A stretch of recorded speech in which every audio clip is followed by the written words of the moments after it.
पैसे कमाने के चक्कर में मैंने एक टॉप लेवल के केटीवी में वेटर का काम शुरू कर दिया। पर जब मैं बॉस झाओ को वाइन डाल रहा था तो अचानक मेरे दिमाग में उसकी आवाज़ गूंजने लगी।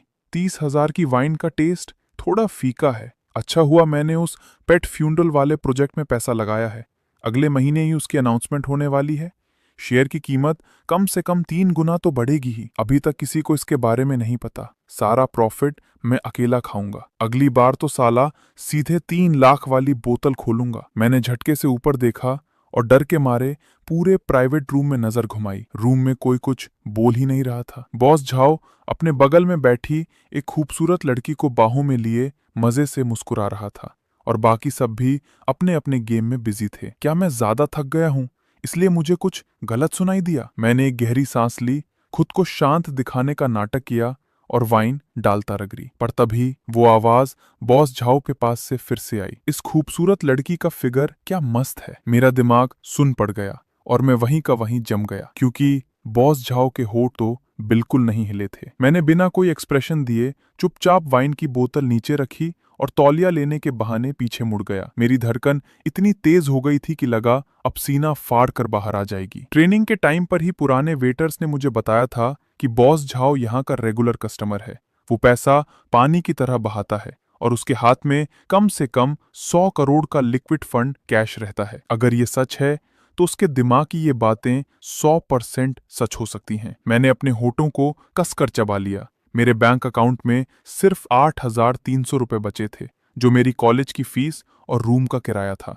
अगर मैं ये गेम हार गया तो मुझे सड़क पर सोना पड़ेगा, लेकिन अगर मैं जीत गया तो मेरी पूरी जिंदगी बदल जाएगी। रात के 2 और टूटी हुई बॉडी को घसीटते हुए अपने किराए के कमरे पर पहुंचा। मैंने नहाने तक का टाइम वेस्ट नहीं किया। सीधा अपना फोन निकाला और स्टॉक मार्केट वाला ऐप खोलकर पेट फ्यूनरल सर्च किया। सामने एक छोटी सी खटारा कंपनी की डिटेल आ गई। उसकी टोटल वैल्यू 500 करोड़ से भी कम थी। शेयर का प्राइस सिर्फ 2.3 रुपए था और ट्रेडिंग वॉल्यूम तो इतना कम था कि देखकर तरस आ जाए। मैंने सिर्फ 3 सेकंड के लिए सोचा और अपने पूरे 8,300 रुपए उस शेयर में झोंक दिए। मैंने पूरे 3,600 शेयर खरीद लिए। खरीदने वाले बटन पर क्लिक करते ही मेरे हाथ ऐसे कांप रहे थे जैसे लकवा मार गया हो। मुंह हाथ धोकर मैं अपने उस खटारा से लकड़ी के बेड पर लेट गया जो मेरे हिलने पर भी आवाज कर रहा था। मैंने आंखें बंद की और मन ही मन पागलों की तरह दुआ मांगने लगा। भगवान के लिए बॉस झाओ, बस तू कोई हवाबाजी ना कर रहा हो। वो पूरा 1 महीना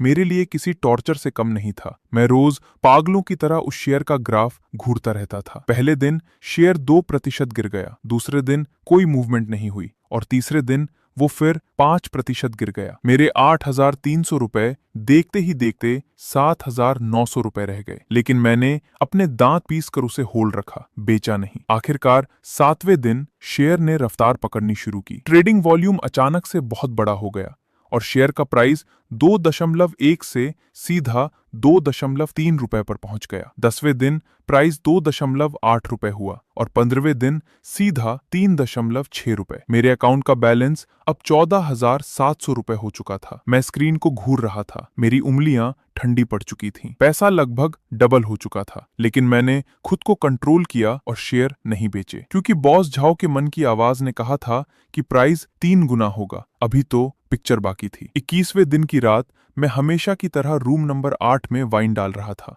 तभी अचानक मेरे दिमाग में बॉस चैन की आवाज गूंजी। वो पेट फ्यूनरल वाला शेयर आज रात ही अपनी अनाउंसमेंट करने वाला है। कल मार्केट खुलते ही उसका अपर सर्किट लगना तय है। साला, काश मैंने थोड़े और शेयर खरीद लिए होते। ये सुनते ही वाइन की बोतल पकड़े हुए मेरी उंगलियां अचानक से टाइट हो गईं। अनाउंसमेंट आज रात ही होने वाली है। मैं तुरंत वॉशरूम जाने का बहाना बनाकर एक टॉयलेट केबिन में घुस गया। फोन निकालकर मार्केट बंद होने के बाद ही खबरें रिफ्रेश की और वहां वो खबर चमक रही थी। कंपनी को शहर के अंतिम संस्कार वाले प्रोजेक्ट का टेंडर मिल गया है और वो पेट फ्यूनरल के मार्केट में बड़े लेवल पर एंट्री ले रहे हैं। कमेंट सेक्शन में तो जैसे आग लग गई थी। सब लोग कल के अपर सर्किट और मौका चूक जाने का रोना रो रहे थे। ये कंपनी तो अब आसमान फाड़ कर उड़ेगी। मैंने अपना फोन कसकर पकड़ लिया। मेरी हथेलियों में ठंडा पसीना आ गया था, लेकिन मैंने कल का इंतजार नहीं किया। मैंने मार्केट बंद होने के बाद वाली ब्लॉक ट्रेडिंग में ही अपने शेयर बेचने का ऑर्डर लगा दिया। प्राइस रखा 4.6 रुपए, जो क्लोजिंग प्राइस से सिर्फ 1 पैसा कम था। और इस तरह मेरे 8,300 रुपए का कैपिटल सीधा 22,600 रुपए में बदल गया। मैंने 14,300 रुपए का सॉलिड प्रॉफिट कमाया था, वो भी 173% के रिटर्न के साथ। मैं वॉशरूम के दरवाजे से टिक कर खड़ा हो गया, आंखें बंद की और अपने सीने से एक लंबी गहरी सांस बाहर छोड़ी। 1 हफ्ते बाद रूम नंबर 8 में मेरी मुलाकात फिर से बॉस झाओ से हुई। वो बड़े मजे से वाइन पी रहा था और मन ही मन सोच रहा था, इस पेट फ्यूनरल वाले शेयर को बस 2 महीने और होल्ड करता हूं। जब कोई बड़ी कंपनी इसे खरीदेगी तो इसके प्राइस फिर से 2 गुना हो जाएंगे। ये सुनकर मेरे दिल को एक हल्का सा झटका लगा, लेकिन मुझे कोई पछतावा नहीं था। आखिर मैं कोई भगवान तो हूं नहीं जो मार्केट का सारा प्रॉफिट अकेला खा लूं। ये 22,000 रुपए मेरे ओरिजिनल पैसे का 3 गुना थे। इससे ना सिर्फ मेरी फीस और किराए की टेंशन खत्म हुई थी, बल्कि अब मेरे पास आगे के लिए एक अच्छा फंड भी आ गया था। मुझे बस एक सेफ और सिक्योर लाइफ चाहिए थी। इसके बाद मैंने अपना काम नॉर्मल तरीके से जारी रखा, लेकिन अब मैं जानबूझकर वाइन डालते वक्त या फोन पर बात करने वाले कस्टमर्स के करीब जाकर उनकी बातें सुनने की कोशिश करने लगा था। धीरे धीरे मुझे एक पैटर्न समझ आ गया। जब भी किसी इंसान के अंदर बहुत ज्यादा इमोशंस होते थे, जैसे वो बहुत ज्यादा एक्साइटेड हो या फिर डरा हुआ हो, तभी मुझे उनके मन की आवाज सुनाई देती थी। खासकर जब वो अपने दिमाग में किसी चीज की प्लानिंग कर रहे होते थे, तो वो आवाज सीधा मेरे दिमाग में घुस जाती थी और मैं उनके जितने करीब होता, वो आवाज उतनी ही क्लियर आती। बस फिर क्या था, मैंने जानबूझकर उन कस्टमर्स के करीब जाना शुरू कर दिया जो देखने में बहुत अमीर लगते थे। मेरा काम भी अब पहले से कई गुना ज्यादा शानदार हो गया था। आखिरकार मेरी मेहनत रंग लाई और मैनेजर ने मुझे सेलेक्ट कर लिया। आज रात मुझे उस लेजेंडरी एम्परर प्राइवेट रूम में जाने का मौका मिलने वाला था। रात के 8 बजे क्रिस्टल वाले झूमर की रोशनी से वो रूम ऐसे चमक रहा था जैसे दिन हो गया हो। प्रीमियम लेदर वाले सोफों पर धूल का एक कण भी नहीं था। फ्रूट प्लेट में सीधे फ्लाइट से आए हुए मुसांग किंग डूरियन और चिली के चेरी रखे थे, और तो और 50 साल पुरानी शैंपेन की सीधे 3 पेटियां खोल दी गई थीं। मेरी ड्यूटी मेन सीट के बिल्कुल पास लगाई गई थी। इसका मतलब था कि आज रात मुझे शहर के सबसे बड़े और पावरफुल लोगों को वाइन सर्व करनी थी। सबसे पहले जो इंसान अंदर आया वो करीब 50 साल का था। उसके बाल सफेद हो चुके थे, लेकिन उसकी एनर्जी किसी जवान लड़के से कम नहीं थी। उसने जो डार्क ब्लू कलर की जैकेट पहन रखी थी वो देखने में नॉर्मल थी, लेकिन उसके कट्स और फिटिंग चिल्ला चिल्ला कर बता रहे थे कि वो किसी महंगे टेलर से सिलवाई गई है। मेरे हेड वेटर ने चुपके से मेरे कान में फुसफुसाया, ये बॉस झो हैं, एक बहुत बड़ी इन्वेस्टमेंट फर्म के फाउंडिंग पार्टनर। अपना मुंह बंद रखना और फालतू इधर उधर मत देखना। मैंने तुरंत सिर हिलाया और चुपचाप एक कोने में खड़ा हो गया। इसके बाद एक 40 साल की औरत अंदर आई। उसका मेकअप एकदम परफेक्ट था और उसकी पर्सनालिटी में एक अलग ही भौकाल था। उसके आते ही रूम में बैठे सब लोग सम्मान में खड़े हो गए। उसने बस हल्का सा सिर हिलाया और सीधा जाकर मेन सीट पर बैठ गई। हेड वेटर ने फिर से मेरे कान में कहा, ये बॉस फैंग है, एक पब्लिक फंड की जनरल मैनेजर। इनका फोटो तो बिजनेस मैगजीन के कवर पेज पर छपता है। मैंने ये नाम भी अपने दिमाग में सेव कर लिया। फिर तीसरा इंसान आया, फिर चौथा, लेकिन मेरी नजरें उस आखिरी इंसान पर जाकर टिक गईं जो अभी अभी अंदर आया था। उसकी उम्र करीब 37 से 38 साल रही होगी। उसने बिना फ्रेम वाले चश्मे पहन रखे थे और वो एकदम जेंटलमैन लग रहा था। पर जिस एटीट्यूड के साथ वो चल रहा था और जैसे बाकी लोग उसे देखकर सिर झुका रहे थे, उससे साफ पता चल रहा था कि इसका लेवल उन पहले वाले दोनों लोगों से बिल्कुल कम नहीं है। हेड वेटर ने धीमी आवाज में मुझे बताया, ये बॉस जियांग है, एक लिस्टेड कंपनी के मालिक। ये माइक्रोचिप के बिजनेस में है। ये सुनते ही मेरे दिल की धड़कन तेज हो गई। माइक्रोचिप, ये तो आज के टाइम का सबसे हॉट और ट्रेंडिंग सेक्टर है। कुछ पैग अंदर जाने के बाद रूम का माहौल एकदम गर्म हो गया।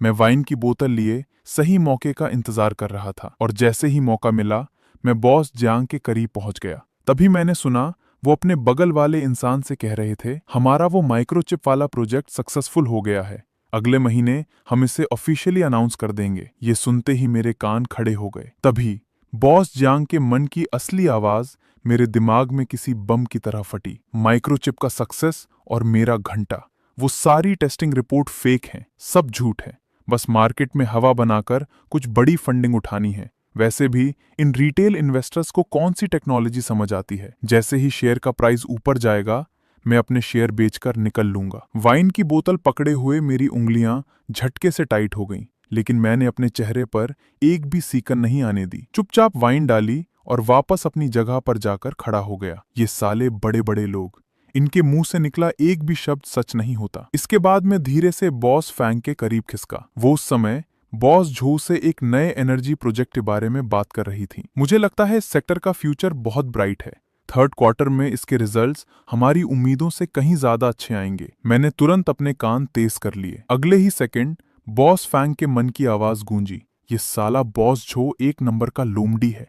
मुंह से कह रहा है कि फ्यूचर ब्राइट है, लेकिन पक्का पीछे से अपने शेयर बेचकर भागने की तैयारी कर रहा होगा। मैं इसके बुने हुए जाल में बिल्कुल नहीं फंसने वाली। मैंने मन ही मन एक और बात नोट कर ली, न्यू एनर्जी वाले सेक्टर से तो साला दूर ही रहना है। तभी बॉस जो ने हंसते हुए अपना वाइन का गिलास उठाया। चलो चलो, एक ड्रिंक और हो जाए। बॉस फैन, तुम्हारे उस फंड का साइज बहुत बड़ा हो गया है और तुमने पैसा भी कुछ ही कंपनियों में लगा रखा है। अगर थर्ड क्वार्टर में न्यू एनर्जी मार्केट थोड़ा सा भी क्रैश हुआ ना, तो कम से कम 5% का नुकसान तो पक्का है। मुझे तो पहले ही अपने शेयर बेचकर साइड हो जाना चाहिए। मैंने एक ठंडी सांस खींची। आज रात मुझे जो इन्फॉर्मेशन मिल रही थी उससे मेरा दिमाग ब्लास्ट हो रहा था। ये सारे बड़े लोग एक दूसरे को धोखा देने में लगे थे, मुंह पर कुछ और, मन में कुछ और। पर सबसे बड़ी प्रॉब्लम ये थी कि मुझे सिर्फ ये पता चल रहा था कि किस शेयर में पैसा नहीं लगाना है। कोई भी एक ऐसी खबर नहीं मिली जिससे मेरा पैसा बन सके। जब हाफ टाइम ब्रेक हुआ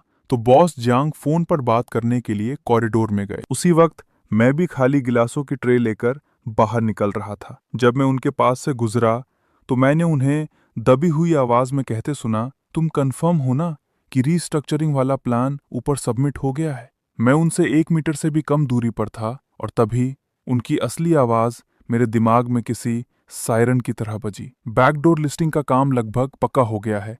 जैसे ही इसकी अनाउंसमेंट होगी, शेयर का प्राइस कम से कम 2 गुना तो भागेगा ही। मुझे अपनी बीवी को बोलना पड़ेगा कि वो अभी सस्ते दाम पर ज्यादा से ज्यादा शेयर खरीद लें। ये सुनते ही मेरे दिल की धड़कनें ढोल की तरह बजने लगीं।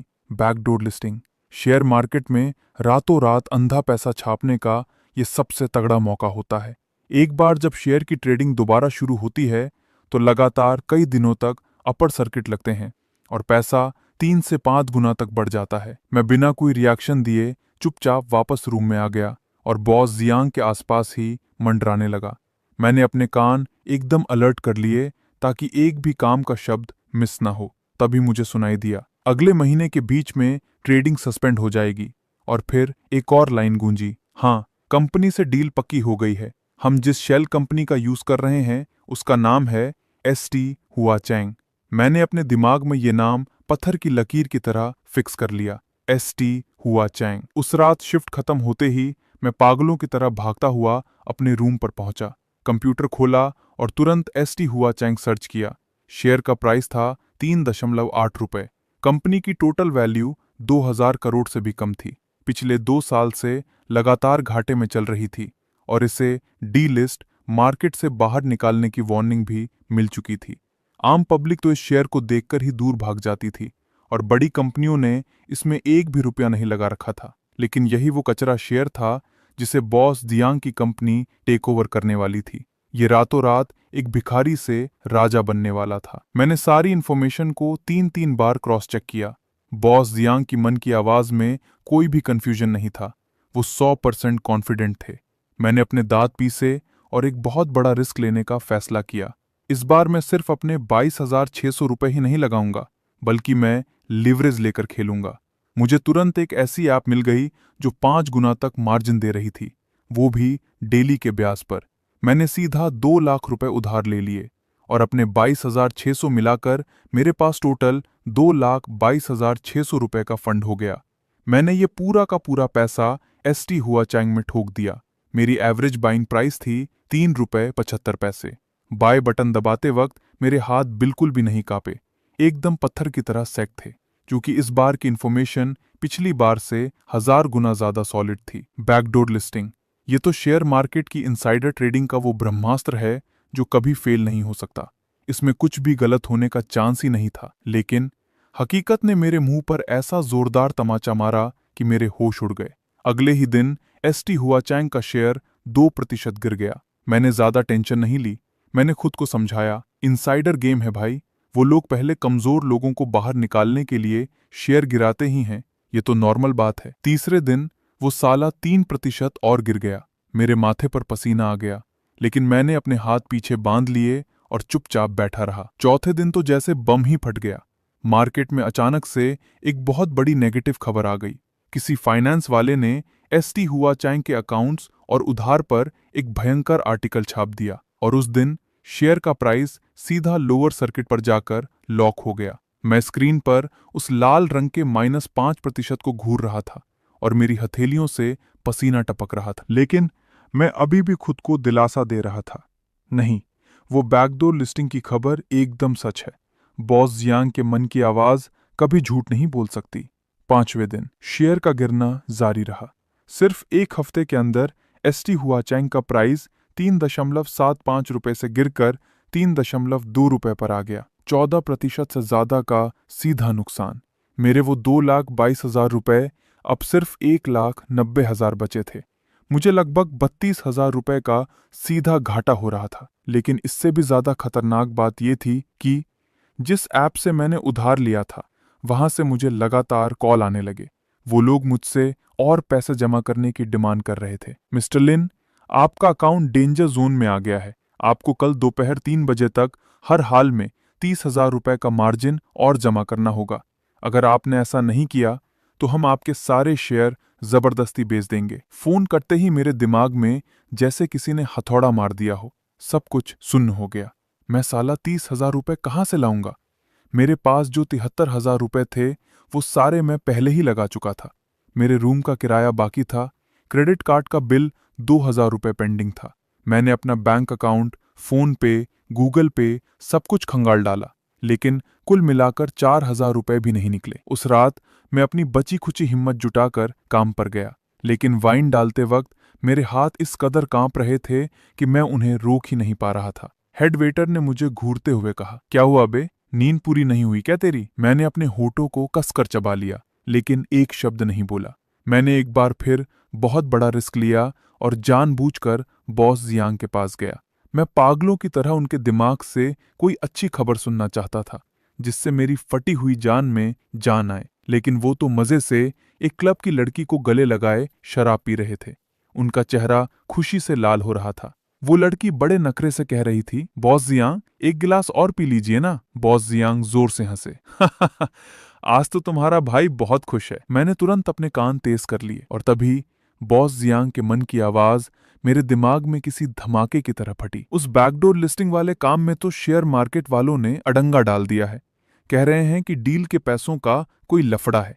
अब भगवान ही जाने कि ये अप्रूवल कब मिलेगा। अगर ये डील कैंसिल हो गई तो साला सब कुछ बर्बाद हो जाएगा। कमीने, शुरुआत में जो करोड़ों रुपए की रिश्वत बांटी थी वो सब पानी में डूब जाएगी। ये सुनते ही मेरे शरीर का सारा खून ठंडा पड़ गया।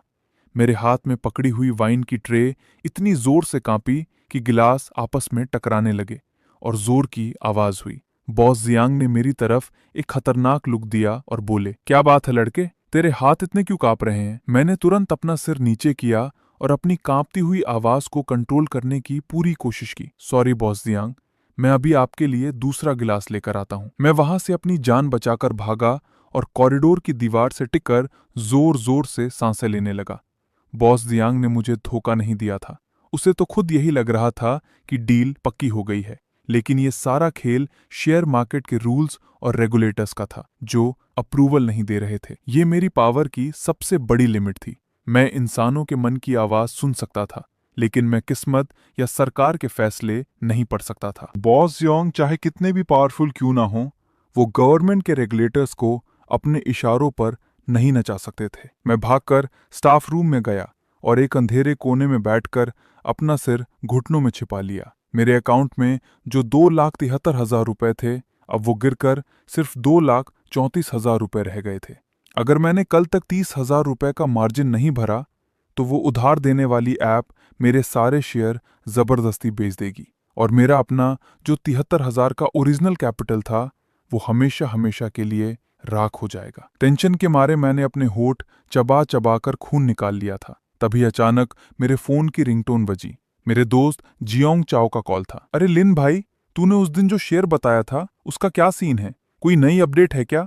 मैं सोच रहा हूँ उसमें थोड़ा और पैसा लगा दूं। पिछली बार जब मैंने मन की आवाज सुनकर पैसा कमाया था तो मेरे पास कैपिटल कम था, इसलिए मैंने जियोंग चाओ से कुछ पैसे उधार लिए थे और बदले में उसे भी उस शेयर का नाम बता दिया था। मैंने मुंह खोला, मेरे गले तक आ गया था कि भाई बहुत बड़ा घाटा हो गया है, लेकिन मैंने वो शब्द वापस निकल लिए। मैंने बहुत गोल मोल जवाब दिया, अभी कुछ नया टारगेट नहीं मिला है यार, मार्केट की हालत अभी ठीक नहीं लग रही, इसलिए मैं अभी सिर्फ वेट और वॉच कर रहा हूं। उसने कहा, चल ठीक है भाई, जब कोई सॉलिड न्यूज मिले तो मुझे जरूर बताना, अभी फोन रखता हूं। फोन कटने के बाद मैं उस अंधेरे कमरे में बहुत देर तक बुद्ध बनकर बैठा रेस्पेक्टा, और फिर मैंने अपने मन में एक फाइनल डिसीजन लिया।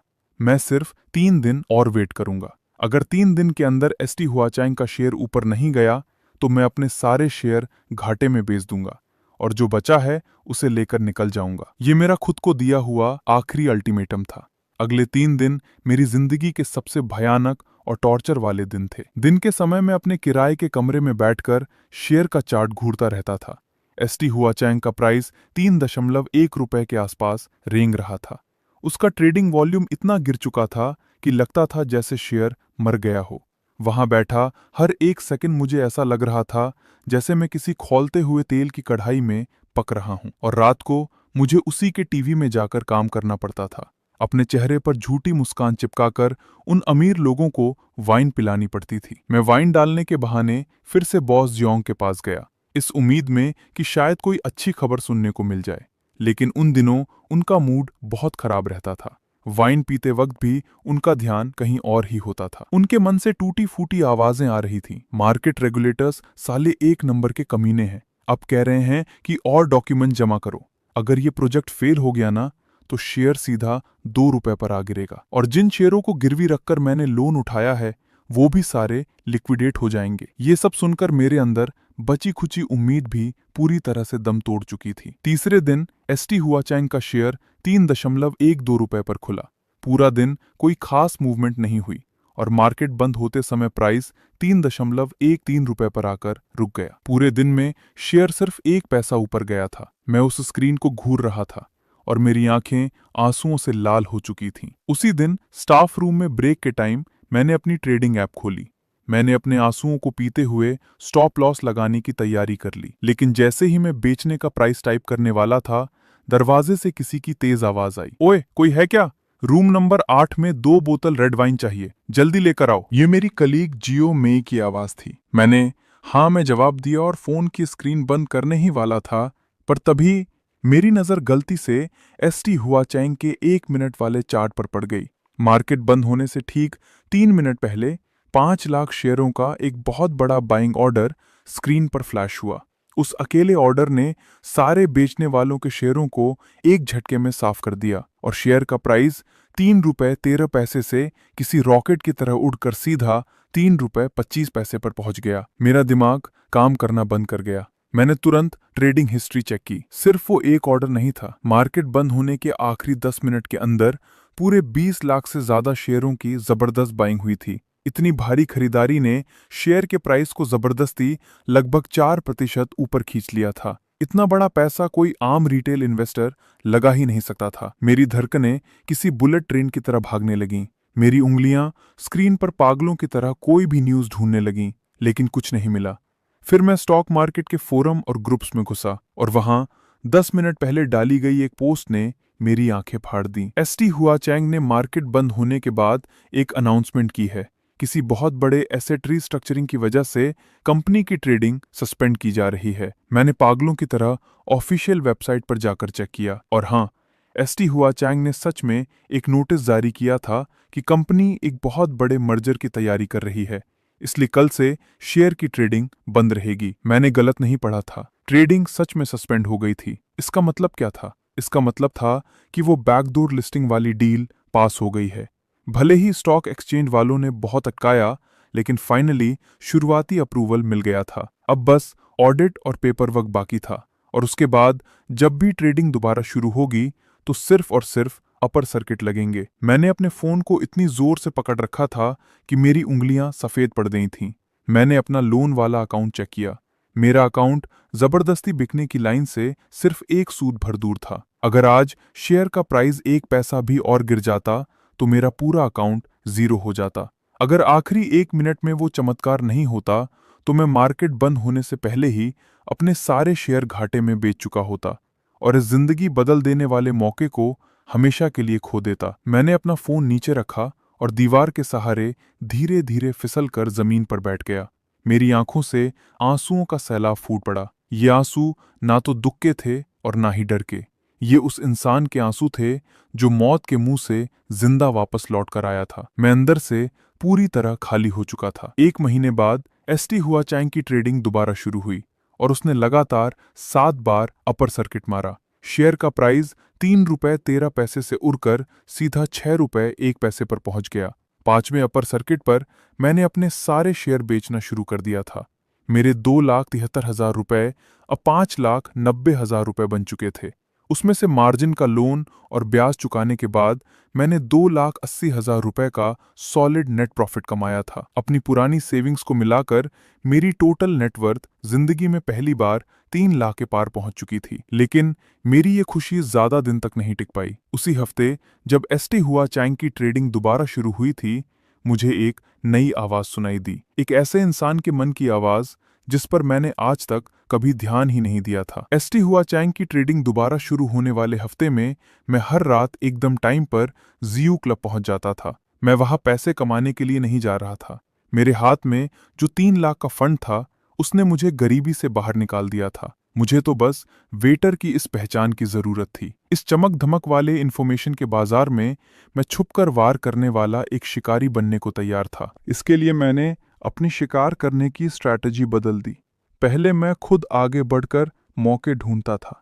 जहां भी हलचल होती मैं वहीं घुस जाता था। लेकिन अब मैंने छुपकर रहना सीख लिया था। मैं चुपचाप एक कोने में सिकुड़कर वाइन डालता, टेबल साफ करता और खुद को हवा की तरह गायब कर लेता। क्योंकि जब आप किसी को दिखाई नहीं देते तभी आप पकड़े नहीं जाते। भला कौन एक मामूली से वेटर पर शक करेगा कि वो छुपकर बातें सुन रहा है। उस रात शुक्रवार था और प्राइवेट रूम वाले एरिया में बहुत भीड़ और शोर शराबा था। रूम नंबर 808 में कुछ नए चेहरे आए थे। सुना था कि वो पैंगचेंग शहर के प्राइवेट इक्विटी वाले बड़े लोग थे जो सिर्फ टेक शेयर्स में गेम खेलते थे। हेड वेटर ने मुझे उसी रूम में हेल्प करने के लिए भेज दिया। मैंने गर्म चाय की ट्रे पकड़ी और दरवाजा धकेल कर अंदर चला गया। रूम के अंदर सिगरेट का धुआं भरा हुआ था। कुछ गेस्ट चाय की टेबल के चारों तरफ बैठकर अपने फोन पर शेयर मार्केट का चार्ट घूर रहे थे। पीछे की तरफ बाल सेट किए हुए एक आदमी ने गुस्से से अपनी जांघ पर हाथ मारा। साला, इस सेमीकंडक्टर वाले ट्रेंड में मैंने सीधे 30% का प्रॉफिट मिस कर दिया। बगल वाले आदमी ने हंसते हुए उसके कंधे पर हाथ रखा। अरे ओल्ड माँ, तू डरपोक है साले। ऐसी पोजीशन पर तो आंखें बंद करके अपना सारा पैसा लगा देना चाहिए। मैं झुककर उनके कप में चाय डालने लगा और साथ ही मैंने अपने कान एकदम तेज कर लिए। वेटर, जाकर 2 एशट्रे और ले आओ। ये आवाज एक कोने में बैठी करीब 27 से 28 साल की जवान लड़की की थी, जिसने काले रंग की सिल्क की शर्ट पहन रखी थी। मेरा हाथ अचानक से वहीं जम गया। इसलिए नहीं कि उसने क्या कहा था, बल्कि उस अनजान आवाज की वजह से। मैं दावे के साथ कह सकता था कि मैंने इस लड़की को जियो क्लब में पहले कभी नहीं देखा था। और उससे भी बड़ी बात, इस वेटर की नजरों में कुछ गड़बड़ है। ये हमारी बातें छुपकर सुन रहा है। चाय की केतली पकड़े हुए मेरे हाथ को एक तगड़ा झटका लगा। मैंने झटके से अपना सिर उठाया और मेरी नजरें सीधा उस जवान लड़की की नजरों से टकरा गईं। उसकी आंखें एकदम तेज और चमकदार थीं, जैसे वो मुझे स्कैन कर रही हों, या यूं कहूं कि वो मेरा टेस्ट ले रही थी। मेरे दिल की धड़कन 1 सेकंड के लिए रुक गई। इसे कैसे पता चला कि मैं बातें सुन रहा हूं? मैंने तुरंत अपनी नजरें नीचे झुका लीं और बिना कोई एक्सप्रेशन दिए एकदम नॉर्मल आवाज में कहा, ठीक है मैडम, मैं अभी लेकर आता हूं।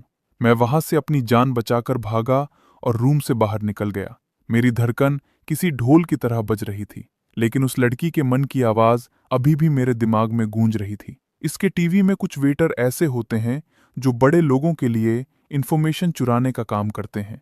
ये लड़का कोई शरीफ वेटर नहीं लग रहा। मैं कॉरिडोर की दीवार से टिक कर खड़ा हो गया। मेरा पूरा शरीर बर्फ की तरह ठंडा पड़ गया था। ये पहली बार था जब मुझे किसी ने रंगे हाथों पकड़ लिया था। नहीं, इसे पकड़े जाना नहीं कह सकते। वो सिर्फ मुझ पर शक कर रही थी। उसके पास कोई पक्का सबूत नहीं था। वो तो बस किसी जंगली जानवर जैसी उसकी खतरनाक फीलिंग थी। पर फिर भी अब मुझे पहले से डबल सावधान रहना होगा। मैंने एशट्रे ली और वापस रूम में चला गया। मेरे काम में अब कोई गलती नहीं थी और मेरे चेहरे पर एक एकदम परफेक्ट और फेक प्रोफेशनल स्माइल चिपकी हुई थी। जब उस जवान लड़की ने मुझसे एशट्रे ली तो उसने मुझे फिर से एक स्कैन करने वाली नज़र से देखा, लेकिन आखिर में उसने कुछ नहीं कहा। पर मैंने उस चेहरे को अपने दिमाग में पत्थर की लकीर की तरह फिक्स कर लिया। पार्टी खत्म होने के बाद जब मैं पीछे किचन में सफाई कर रहा था तो मैंने अचानक 2 फीमेल स्टाफ को गॉसिप करते हुए सुना। आज रूम नंबर 808 में वो जो जवान लड़की आई थी, वो कौन है यार? पहले तो कभी नहीं देखा। तू मिस हे की बात कर रही है? वो हे कैपिटल की इकलौती वारिस है। अभी अभी फॉरेन से पढ़ाई करके लौटी है। उसके बाप ने उसे यहाँ बस लोगों से जान पहचान बनाने के लिए भेजा है। सुना है मार्केट में उतरते ही उसने सीधा 200 करोड़ का फंड मार्केट में उतारा है। ही कैपिटल। मैंने उस नाम को उस लड़की के चेहरे के साथ जोड़ा और अपने दिमाग में हमेशा के लिए सेव कर लिया। मुझे अचानक एक बात समझ आ गई। मन की आवाज सुन पाना कोई ऐसी चीज नहीं थी जिससे सिर्फ मैं ही इंफॉर्मेशन का फायदा उठाकर पैसा छाप रहा था। पैसे और पावर के इस गेम में हर कोई एक शिकारी है और मैं किसी भी कीमत पर एक बेवकूफ बकरा नहीं बन सकता जो कटने का वेट करे। एसटी हुआचेंग के लगातार 7 अपर सर्किट की वजह से मेरे अकाउंट का बैलेंस 3 लाख के लेवल को पार कर गया था। पूरे 3 लाख। ये पैसा बहुत से लोगों के लिए कोई बड़ी रकम नहीं होगी, लेकिन मेरे लिए, जो 2 महीने पहले तक 8,000 रुपए के खर्चे के लिए रो रहा था, ये किसी खजाने से कम नहीं था। मैंने अपने लिए एक लोहे जैसा सख्त रूल बना लिया।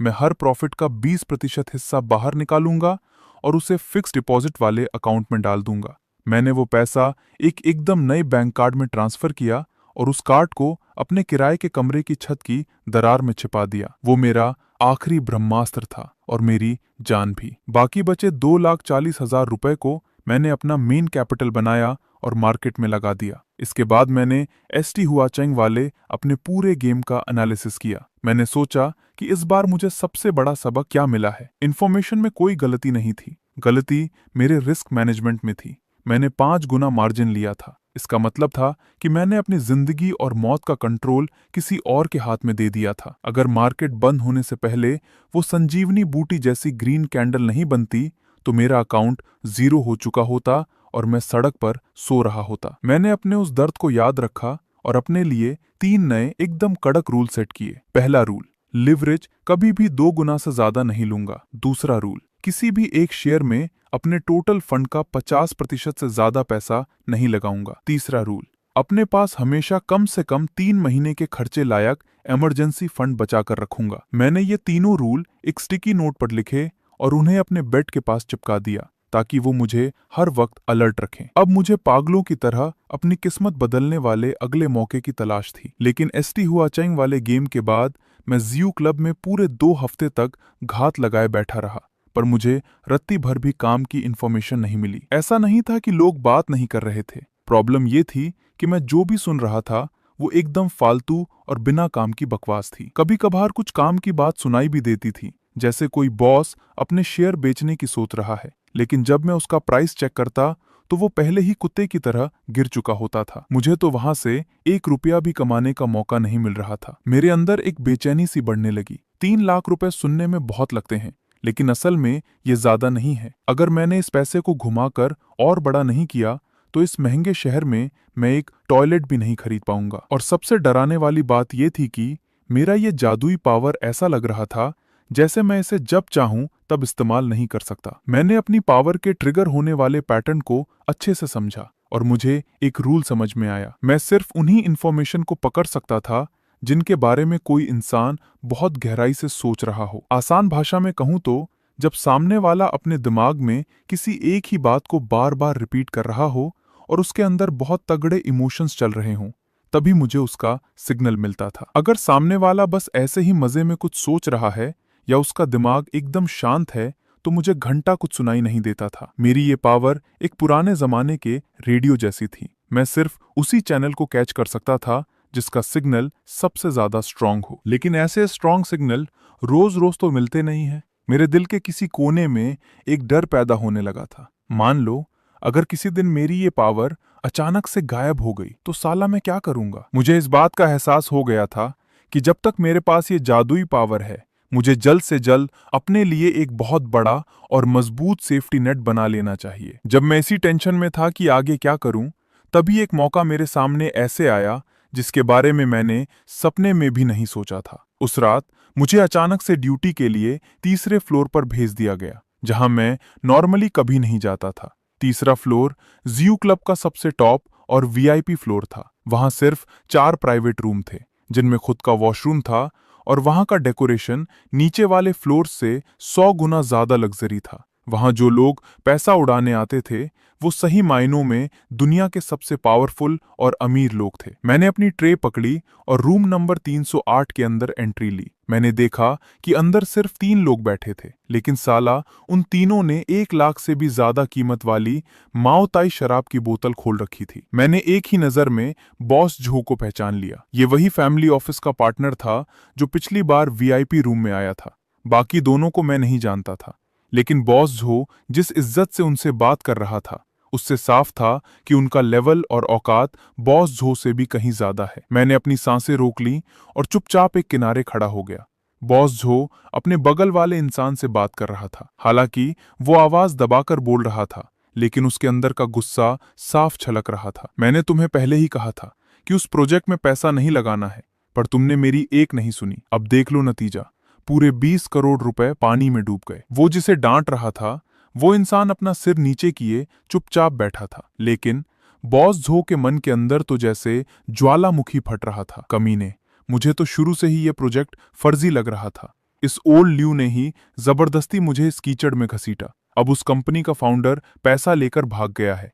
इन 20 करोड़ के गड्ढे को साला कौन भरेगा? ये सुनते ही मेरे दिल को एक जोरदार झटका लगा। 20 करोड़ का फंड और एक झटके में हवा हो गया। क्या इसी को टॉप लेवल के कैपिटल प्लेयर्स की दुनिया कहते हैं? साला इनकी हार और जीत भी करोड़ों में काउंट होती है। मेरा वो 3 लाख का फंड तो इनकी नजरों में चिल्लर के बराबर भी नहीं होगा। मैं मन ही मन ये सब सोच ही रहा था कि अचानक उस तीसरे इंसान के मन की आवाज उड़ती हुई मेरे दिमाग में आ गई। ये साला बॉस झो मुंह से चिल्ला रहा है कि प्रोजेक्ट में घाटा हो गया, लेकिन असल में इसने अंदर ही अंदर फर्जी ट्रांजैक्शंस करके सारा पैसा पहले ही वाइट कर लिया है। जो पैसा डूबा है वो इन्वेस्टर्स का है। इस साले की जेब से तो एक चवन्नी भी कम नहीं हुई। मैंने अपनी ट्रे पकड़े हुए बिना कोई रिएक्शन दिए चुपके से उस तीसरे इंसान की तरफ देखा। वो करीब 50 साल का एक आदमी था, जिसने डार्क ग्रीन कलर का एक ट्रेडिशनल चाइनीज कोट पहन रखा था। उसके बाल एकदम परफेक्ट तरीके से सेट थे और उसके पूरे शरीर से एक रॉयल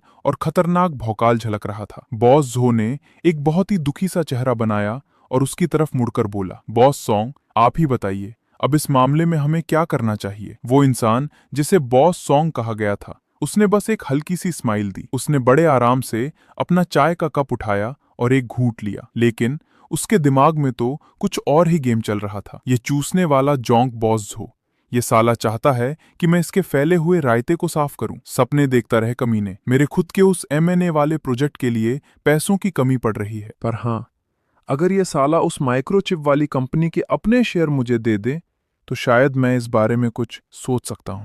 ये सुनते ही मेरे कान एकदम राडार की तरह खड़े हो गए। मर्जर, माइक्रोचिप कंपनी और एक और मर्जर का प्रोजेक्ट। मैंने इन कीवर्ड्स को अपने दिमाग में पत्थर की लकीर की तरह फिक्स कर लिया। अगले 1 घंटे तक मैं कभी वाइन डालने तो कभी तौलिया बदलने के बहाने बार बार उन तीनों बड़े लोगों के पास जाता रहा। मैं पागलों की तरह, किसी भूखे भेड़िए की तरह हर एक इन्फॉर्मेशन को कैच कर लेना चाहता था। बॉस सॉन्ग अपने मन में पूरी कैलकुलेशन बिठा रहा था। उस सेमीकंडक्टर इक्विपमेंट वाली कंपनी की 15 गुना वैल्यूएशन अभी भी बहुत ज्यादा है। अगर मैं इसे दबाकर 12 गुना तक ले आऊं तो मैं इसे सीधा खरीद लूंगा। इस सेक्टर में अगले 3 साल तक कोई लिमिट ही नहीं है। यही सबसे सही टाइम है इसमें एंट्री मारने का। उधर बॉस झो अपने मन में एक कुटिल हंसी हंस रहा था। ये बुढ़ा सॉन्ग सस्ते में सेमीकंडक्टर कंपनी उठाना चाहता है। मैं साले को कभी कामयाब नहीं होने दूंगा। उस टारगेट पर मेरी भी नजर है। अगले हफ्ते ही अपनी टीम से बोलकर बोली लगवाता हूं। पहले अपनी जगह पक्की कर लूं। और वो दूसरा आदमी जिसे अभी डांट पड़ी थी, वो मन ही मन गालियां बक रहा था। ये दोनों साले पुराने लोमड़ी मुंह से सेमीकंडक्टर चिल्ला रहे हैं, लेकिन असल में इन दोनों की गिद्ध जैसी नजर उस सिलिकॉन कार्बाइड बनाने वाली कंपनी पर है। पिछली बार मैंने गलती से इनकी ड्यू डिलिजेंस वाली रिपोर्ट देख ली थी। साला पूरे 300 पन्नों की रिपोर्ट थी। मेरा दिमाग सुपर कंप्यूटर की तरह तेजी से इन टुकड़ों को जोड़ने लगा। Semiconductor equipment company, target valuation 15 गुना, सेक्टर का फ्यूचर एकदम झकास, अगले 3 साल तक अंधा पैसा, सिलिकॉन कार्बाइड। एक कंपनी की सीक्रेट तरीके से पूरी चेकिंग चल रही है। 300 पन्नों की रिपोर्ट कोई हवाबाजी नहीं होती। इसका मतलब गेम एकदम सीरियस लेवल पर चल रहा है। अब मुझे बस एक चीज की जरूरत थी, उस टारगेट कंपनी का असली नाम। उस रात शिफ्ट खत्म होते ही मैं घर पहुंचा और बिना टाइम वेस्ट किए अपना वो धूल से भरा हुआ पुराना लैपटॉप निकाला। मैंने तेजी से कीबोर्ड पर टाइप किया, silicon carbide, domestic company, funding. Screen पर एक झटके में दर्जनों रिजल्ट्स आ गए। मैंने अपनी सांसें रोकी और एक एक करके उन्हें चेक करने लगा। टियांडा, शान्युए, बेगुआंग, ये सब सिलिकॉन कार्बाइड सेक्टर के टॉप प्लेयर थे, लेकिन या तो ये मार्केट में लिस्टेड नहीं थे या फिर इनके आईपीओ लाइन में लगे हुए थे। मुझे एक ऐसी कंपनी चाहिए थी जो अभी फंडिंग उठा रही हो और जिसे किसी लिस्टेड कंपनी के जरिए टेक ओवर किए जाने के सबसे ज्यादा चांस हों। मैंने अपना दिमाग दौड़ाया और सर्च करने का तरीका बदला। इस बार मैंने डाला सेमीकंडक्टर इक्विपमेंट कंपनी मर्जर 15 गुना वैल्यूएशन। इस बार रिजल्ट्स बहुत कम आए।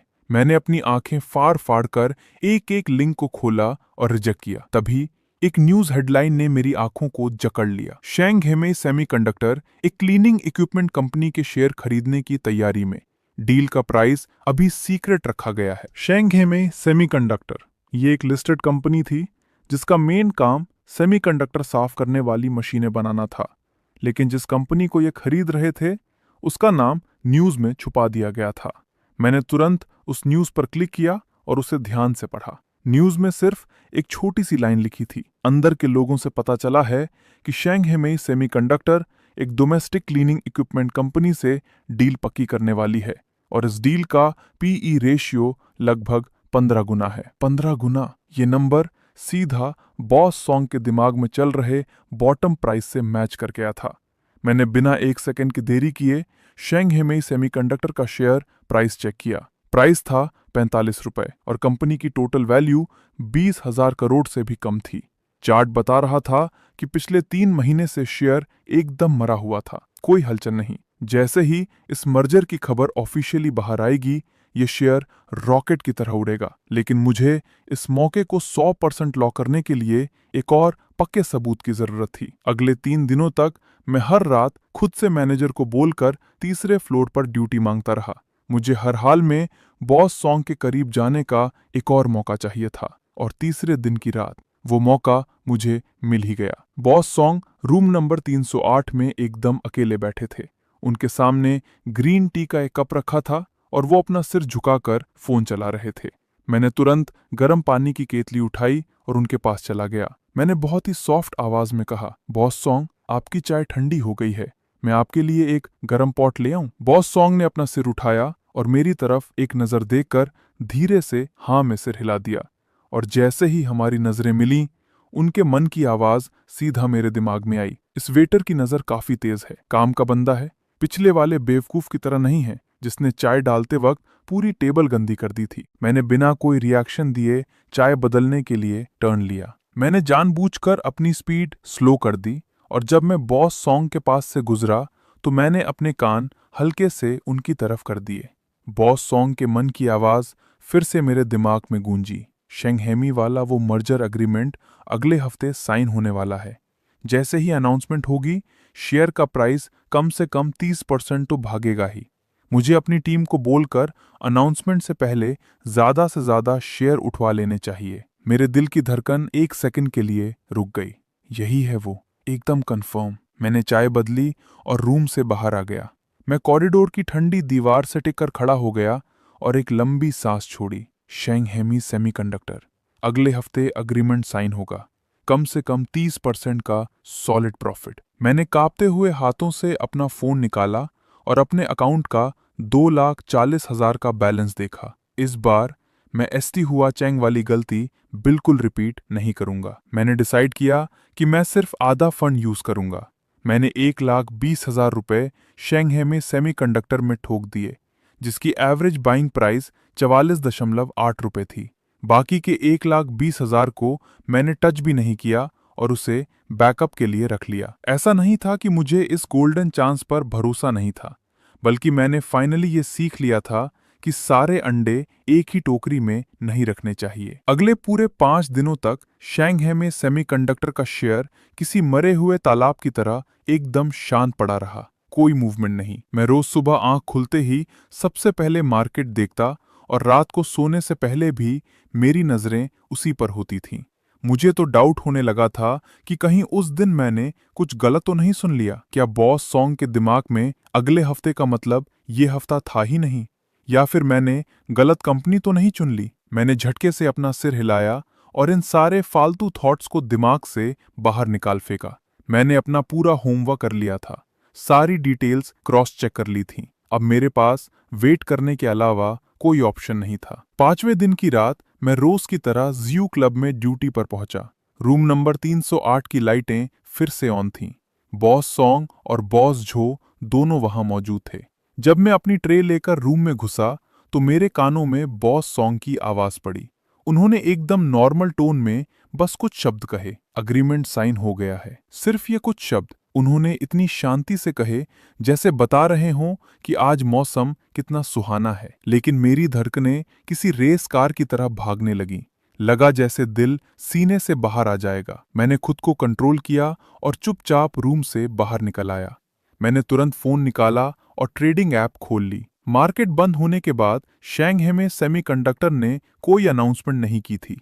मुझे अच्छे से पता था कि ऐसे अग्रीमेंट तुरंत पब्लिक नहीं किए जाते। जब तक फाइनल डील साइन नहीं होती तब तक ये सीक्रेट ही रहता है। लेकिन शेयर मार्केट में ऐसे शातिर लोगों की कमी नहीं है जिनके पास अंदर की खबरें होती हैं। कल मार्केट खुलते ही शेयर का प्राइस पक्का रिएक्शन देगा, और हुआ भी बिल्कुल वैसा ही। अगले दिन मार्केट खुलते ही शेंघे में सेमीकंडक्टर का शेयर 3% ऊपर ओपन हुआ। मैंने अपना फोन कसकर पकड़ लिया, लेकिन मैंने अपने शेयर बेचे नहीं। तीसरे दिन शेयर फिर से 2% ऊपर गया। चौथे दिन पूरे टाइम कोई खास मूवमेंट नहीं हुई, और फिर 5वें दिन दोपहर के लंच ब्रेक के टाइम एक बहुत बड़ी ऑफिशियल अनाउंसमेंट मार्केट में आ गई। शेंघी में सेमीकंडक्टर ने मर्जर के एग्रीमेंट पर साइन कर दिए हैं। दोपहर को मार्केट खुलते ही शेयर का प्राइस सीधे रॉकेट बन गया। सिर्फ 5 मिनट के अंदर वो 7% तक भाग गया, और जब मार्केट बंद हुआ तो वो पूरे 11% के तगड़े प्रॉफिट पर क्लोज हुआ। छठे दिन भी उसकी रफ्तार कम नहीं हुई और वो 7% और ऊपर गया। 7वें दिन शेयर थोड़ा ऊपर जाकर वापस नीचे आया, लेकिन फिर भी 3% प्लस में ही बंद हुआ। शेंघे में सेमीकंडक्टर 44.8 रुपए से उड़कर सीधा 54.2 रुपए पर पहुंच गया था। टोटल प्रॉफिट 21% का था। मैंने 54 रुपए के प्राइस पर अपने सारे शेयर टुकड़ों में बेच दिए। मेरा लगाया हुआ 1,20,000 का फंड अब 1,45,000 बन चुका था। इस एक ट्रेड में मैंने सीधा 25,000 रुपए का सॉलिड प्रॉफिट कमाया था। ये पैसा बहुत ज्यादा नहीं था, लेकिन ये एकदम सेफ और टेंशन फ्री था। मैं अपने किराए के कमरे में अकेला बैठा इंस्टेंट नूडल्स खा रहा था। नूडल्स खाते खाते मैंने अपने इस ट्रेड का एनालिसिस किया। मैंने अपने बनाए हुए कड़क रूल्स को एकदम स्ट्रिक्टली फॉलो किया था। कोई मार्जिन नहीं लिया, पूरा पैसा एक साथ नहीं लगाया, और अपने खर्चे के लिए बैकअप बचा कर रखा। इसका रिजल्ट ये था कि भले ही प्रॉफिट रातों रात करोड़पति बनने वाला नहीं था, लेकिन पूरे गेम में कोई टेंशन नहीं थी। और यही वो चीज थी जो मुझे असल में चाहिए थी। मुझे एक ही रात में अंधा पैसा नहीं छापना था। मुझे तो बस एक ऐसा तरीका चाहिए था जिससे मैं लगातार और सेफ तरीके से पैसा बना सकूं। मैंने इस बार कमाए हुए पूरे 25,000 रुपए अपने उस सेफ्टी नेट वाले अकाउंट में ट्रांसफर कर दिए। मेरे उस बैकअप फंड का बैलेंस अब 60,000 से बढ़कर 85,000 हो गया था। उस बढ़ते हुए नंबर को देखकर मेरे दिल को एक ऐसा सुकून मिला जो मैंने पहले कभी फील नहीं किया था। ये वो पैसा था जिसे मैं फ्यूचर में चाहे कुछ भी हो जाए कभी टच नहीं करूंगा। ये मेरा आखिरी ब्रह्मास्त्र था, मेरी जान थी। मैं नूडल्स खाकर खत्म ही कर रहा था और लाइट बंद करके सोने की तैयारी कर रहा था कि अचानक मेरे फोन ने बज किया। वी चैट पर एक मैसेज आया था। भेजने वाले का नाम था ही। मेरा दिल धक से रिमेन गया। मैंने कंफ्यूजन में वो मैसेज खोला।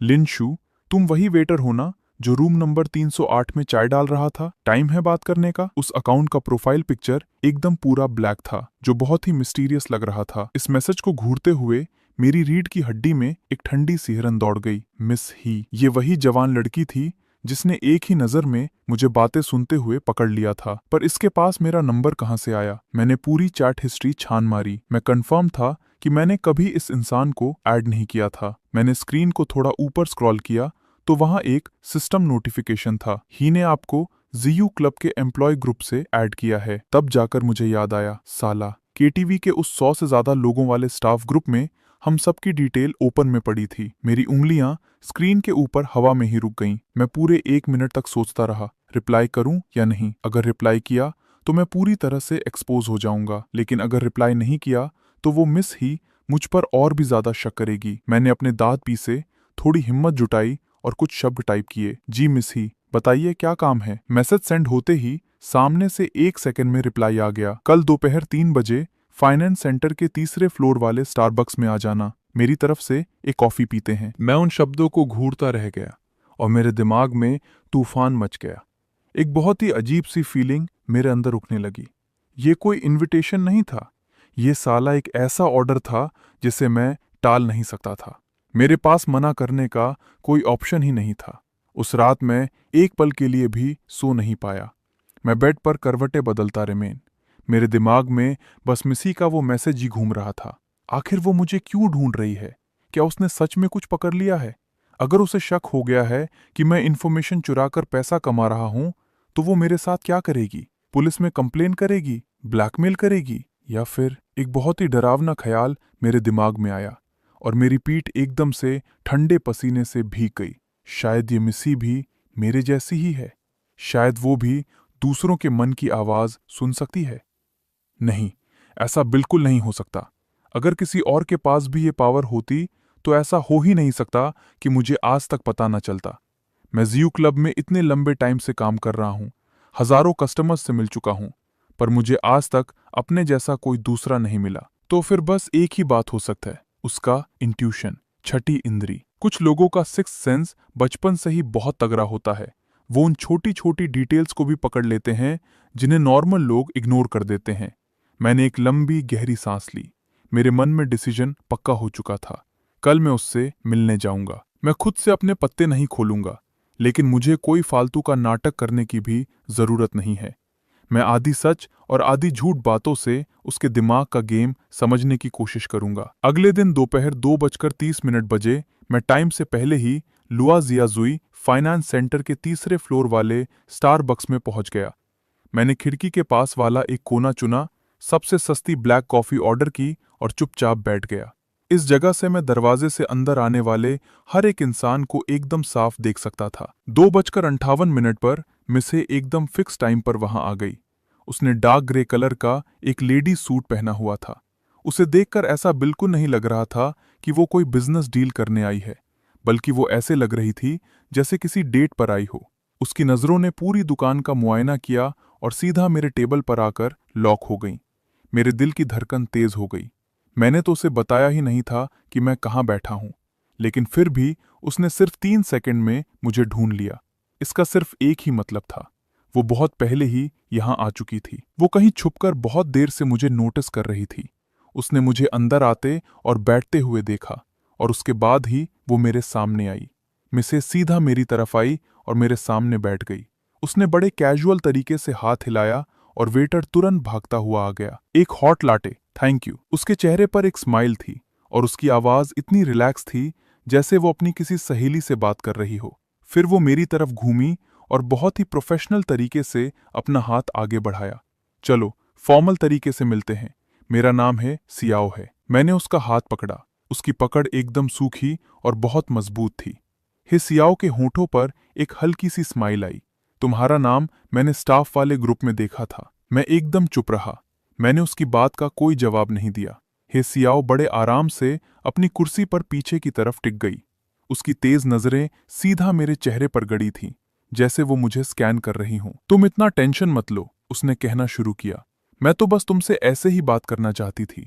मैंने पूछा, मिस हे क्या बात करना चाहती हैं? तुम्हारे बारे में। हे सियाओ ने अपनी गर्म कॉफी उठाई और उसका एक हल्का सा घूंट लिया। इस बड़े शहर की एक टॉप यूनिवर्सिटी का स्टूडेंट गर्मियों की छुट्टियों में एक के टीवी के अंदर वेटर का काम कर रहा है। क्या तुम्हें नहीं लगता कि ये बात बहुत अजीब है? पैसे की कमी। मैंने एकदम छोटा और सीधा जवाब दिया। पैसे की कमी थी तो तुम ट्यूशन पढ़ा सकते थे, किसी इवेंट में काम कर सकते थे या फिर इसी स्टारबक्स में जॉब कर सकते थे, लेकिन तुमने उस घटिया और खतरनाक जगह को ही क्यों चुना? मेरे दिल की धड़कन एक सेकंड के लिए रुक गई, लेकिन मेरे चेहरे पर कोई भी एक्सप्रेशन नहीं था। वहां सैलरी ज्यादा मिलती है, मैंने कहा। सैलरी ज्यादा है तो वहां रिस्क भी बहुत ज्यादा है। सियाओ ने धीरे से अपना कॉफी का कप नीचे रखा। क्या तुम्हें पता है कि उस केटीवी के अंदर कितने लोग इंफॉर्मेशन बेचने का धंधा करते हैं? और क्या तुम जानते हो कि वहां कितने वेटर अलग अलग बड़े लोगों के लिए जासूसी कर रहे हैं? टेबल के नीचे मेरे हाथ अपने आप टाइट हो गए। मुझे इस बारे में घंटा कुछ नहीं पता था, या यूं कहूं कि मैंने कभी इस एंगल से सोचा ही नहीं था। तुम्हें इस बात का कोई आइडिया नहीं है। इससे साफ पता चलता है कि तुम इस गेम में एकदम नए हो, लेकिन तुम्हारा काम करने का तरीका किसी नए खिलाड़ी जैसा बिल्कुल नहीं है। सियाओ की आवाज फिर से गूंजी। एसटी हुआचांग की ट्रेडिंग रुकने से ठीक पहले तुम बार बार बॉस जियांग के रूम में जा रहे थे, और शेंग हे में सेमीकंडक्टर के एग्रीमेंट साइन होने से पहले तुम हमेशा बॉस सॉन्ग के आसपास ही मंडरा रहे थे। इन दोनों बार तुमने अनाउंसमेंट होने से एकदम सही टाइम पहले शेयर खरीदे और अनाउंसमेंट होते ही एकदम सही टाइम पर बेच दिए। उसकी आवाज एकदम शांत थी, जैसे वो कोई बहुत नॉर्मल सी बात बता रही हो। लिंशु, तुमने जितना प्रॉफिट कमाया है ना, वो मार्केट के बड़े बड़े फंड मैनेजर्स से भी कहीं ज्यादा है। मेरे शरीर का सारा खून जैसे जम गया हो। उसने मेरे ट्रेडिंग रिकॉर्ड्स चेक कर लिए थे। वो सारा डेटा एकदम प्राइवेट होता है, वो उसे ऐसे ही नहीं निकाल सकती। इसका सिर्फ एक ही मतलब था, वो बहुत पहले से मेरा पीछा कर रही थी। तुम्हें यह सब कैसे पता चला? मेरी आवाज एकदम ठंडी और खतरनाक हो गई। मुझे तुम्हारा अकाउंट चेक करने की कोई जरूरत नहीं पड़ी।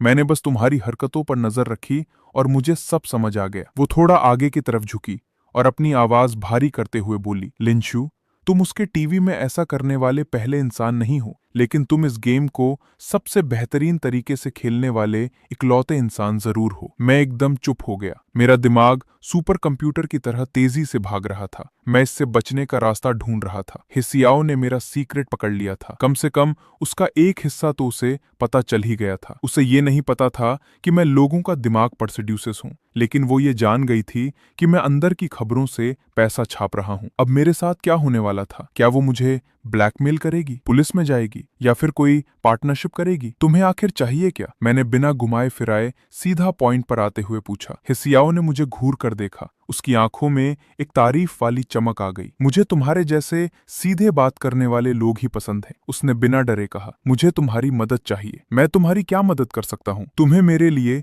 इंफॉर्मेशन का एनालिसिस करना होगा। मेरे पास इन्वेस्ट करने के लिए 200 करोड़ का फंड है, लेकिन मुझे एक ऐसे इंसान की जरूरत है जो एकदम टॉप लेवल की अंदर की खबरें निकाल सके। क्या तुम खुद ये काम नहीं कर सकती? मैंने पूछा। मैं कर सकती हूँ, लेकिन मेरी पहचान मेरे रास्ते में आ जाती है। हे सियाओ ने एक हल्की सी सांस छोड़ी। मेरे डैड इस मार्केट के बहुत बड़े बॉस हैं। सब लोग मुझे जानते हैं। मैं जहां भी जाती हूँ लोग तुरंत अलर्ट हो जाते हैं और अपना मुंह बंद कर लेते हैं। लेकिन तुम्हारा केस अलग है। तुम सिर्फ एक वेटर हो, कोई भी तुम पर शक नहीं करेगा। मुझे एक ही झटके में सब समझ आ गया। वो मुझे अपना पर्सनल खबरी बनाना चाहती थी। तुम इस बात की गारंटी कैसे ले सकती हो कि मैं तुम्हें धोखा नहीं दूंगा? मैंने पूछा। तुम ऐसा बिल्कुल नहीं करोगे। हे सियाओ बहुत ही कॉन्फिडेंस के साथ हंसी, क्योंकि तुम्हें किसी बॉस की जरूरत नहीं है। तुम्हें तो बस एक ऐसे प्लेटफॉर्म की जरूरत है जो तुम्हारी निकाली हुई इंफॉर्मेशन को करोड़ों के प्रॉफिट में बदल सके। उसकी बात एकदम निशाने पर लगी थी। मेरे हाथ में दुनिया भर की इंफॉर्मेशन आ सकती थी, लेकिन मेरे पास उस इंफॉर्मेशन को बड़े पैसे में बदलने का कोई रास्ता नहीं था। मेरे पास जितना कैपिटल था उससे शेयर मार्केट में मैं सिर्फ चिल्लर ही कमा सकता था। लेकिन अगर मैं अपनी खबरें हे सियाओ जैसी बड़ी खिलाड़ी को बेच दूं तो मुझे जो प्रॉफिट मिलेगा वो मेरी सोच से भी कहीं ज्यादा होगा। पार्टनरशिप का तरीका क्या होगा? मैंने तुरंत पूछा। तुम मुझे इन्फॉर्मेशन दोगे, मैं ट्रेडिंग करूंगी। प्रॉफिट का 30% तुम्हारा। मुझे 50% चाहिए, मैंने कहा। 40%। हे सियाओ की आवाज में ऐसा भौकाल था कि उसे काटा नहीं जा सकता था। मैं अपना ट्रेडिंग सेटअप, रिस्क मैनेजमेंट और लीगल सपोर्ट सब कुछ लगाऊंगी। तुम्हें 1 रुपए का भी रिस्क नहीं लेना है। 40% बहुत बड़ा अमाउंट होता है। मैंने कुछ देर के लिए सोचा, 40% ठीक है, लेकिन मेरे पास डील को रिजेक्ट करने का पावर होना चाहिए। अगर मुझे लगा कि किसी गेम में रिस्क बहुत ज्यादा है तो मैं वो इन्फॉर्मेशन देने से मना कर सकता हूँ। डील पक्की। हे सियाओ ने तुरंत अपना हाथ आगे बढ़ा दिया और हमारे हाथ एक बार फिर से कसकर मिल गए। जब मैं स्टारबक्स से बाहर निकला तो दोपहर की धूप मेरी आंखों में चुभ रही थी। मैं लुआजिया जुई के ओवरब्रिज पर खड़ा था और नीचे सड़क पर भागती हुई गाड़ियों को देख रहा था। मेरे मन में एक साथ बहुत सारी अजीब सी फीलिंग्स चल रही थी। हे सियाओ के साथ मेरी ये पार्टनरशिप किसी दोधारी तलवार की तरह थी। एक तरफ वो मेरा प्रॉफिट आसमान तक पहुंचा सकती थी, लेकिन दूसरी तरफ उसने मुझे एक बहुत ही खतरनाक और जानलेवा गेम के बीच में लाकर खड़ा कर दिया था। उस रात मैं हमेशा की तरह जियो सिटी के टीवी में काम पर गया। मैं सिर्फ इसलिए अपना इंफॉर्मेशन नेटवर्क नहीं छोड़ना चाहता था क्योंकि अब मेरे पास हे सियाओ जैसी बड़ी बैकअप थी। ये वेटर का काम मेरी सबसे बड़ी ढाल है। मैं इसे इतनी आसानी से हाथ से नहीं जाने दूंगा। रात के ठीक 10 बजे मेरी ड्यूटी वीआईपी रूम 611 में लगा दी गई। कमरा ज्यादा बड़ा नहीं था, अंदर सिर्फ 4 मेहमान थे, लेकिन उनमें से एक बंदे ने तुरंत मेरा ध्यान खींच लिया। वो 40 के आसपास का छोटे बालों वाला आदमी था। उसने फॉर्मल कपड़े पहने थे और हाथ में कुछ पेपर्स लेकर अपने बगल वाले से सीरियस डिस्कशन कर रहा था। जैसे ही मैं फ्रूट प्लेट लेकर रूम में घुसा, मुझे एकदम साफ साफ उसके दिल की आवाज़ सुनाई दी। अगर इस प्रोजेक्ट के लिए कोई इन्वेस्टर नहीं मिला तो अगले महीने कंपनी सैलरी भी नहीं दे पाएगी। लेकिन इस खराब मार्केट में हमारी जैसी लॉस में चल रही ई-कॉमर्स कंपनी में साला पैसा लगाएगा कौन? फ्रूट प्लेट पकड़े हुए मेरे हाथ हवा में ही रुक गए। एक लॉस मेकिंग ई-कॉमर्स कंपनी जो जिंदा रहने के लिए पागलों की तरह पैसा खोज रही है। मैं चुपचाप पीछे खिसक कर एक कोने में खड़ा हो गया, लेकिन मेरे कान राडार की तरह सेट थे। उस आदमी के ख्यालात अभी भी मुझे सुनाई दे रहे थे। अगर मुझे पहले पता होता तो मैं वो बड़ी कंपनी छोड़कर अपना स्टार्टअप कभी नहीं करता। 3 साल में 2 करोड़ फूंक दिए और साला कुछ भी हासिल नहीं हुआ। अब अकाउंट में सिर्फ 10 लाख बचे हैं। अगले महीने की 20 तारीख को सैलरी कैसे दूंगा? मैंने इन सारी जरूरी बातों को अपने दिमाग में अच्छे से लॉक कर लिया, लेकिन मैंने कोई जल्दबाजी नहीं दिखाई। मुझे अभी तक इस आदमी की असली पहचान नहीं पता थी। न ही ये पता था कि इसका प्रोजेक्ट क्या है और क्या ये मेरे पैसे लगाने के लायक भी है या नहीं। पार्टी खत्म होने के बाद जब मैं किचन में ग्लास धो रहा था, तब मुझे अपने कोवर्कर्स की बातों से एक बड़ा सुराग मिला। रूम 611 वाला वो आदमी शायद किसी ई-कॉमर्स कंपनी का फाउंडर है। उसका नाम जांग यू है। वो काफी फेमस है। मैंने अपने दिमाग में इस नाम को अच्छे से बैठा लिया। घर पहुंचते ही मैंने तुरंत अपना लैपटॉप खोला और 3 कीवर्ड्स सर्च किए, जांग यू, ई-कॉमर्स और फाउंडर। सर्च रिजल्ट्स देखते ही मेरे होश उड़ गए। जांग यू एक बड़ी टेक कंपनी का P9 लेवल का लेजेंड था। 3 साल पहले उसने जॉब छोड़कर लिक्शुआन नाम का एक सोशल ई-कॉमर्स प्लेटफॉर्म शुरू किया था। वो बी राउंड की फंडिंग तक भी पहुंचा और उसके पीछे 2 बहुत बड़ी वेंचर कैपिटल कंपनियों का हाथ था।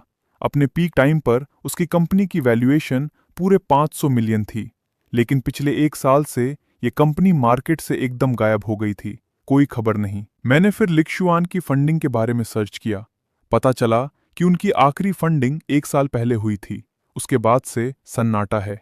कंपनी के अकाउंट में 10 लाख से भी कम बचे हैं और अगले महीने की सैलरी देना भी मुश्किल है।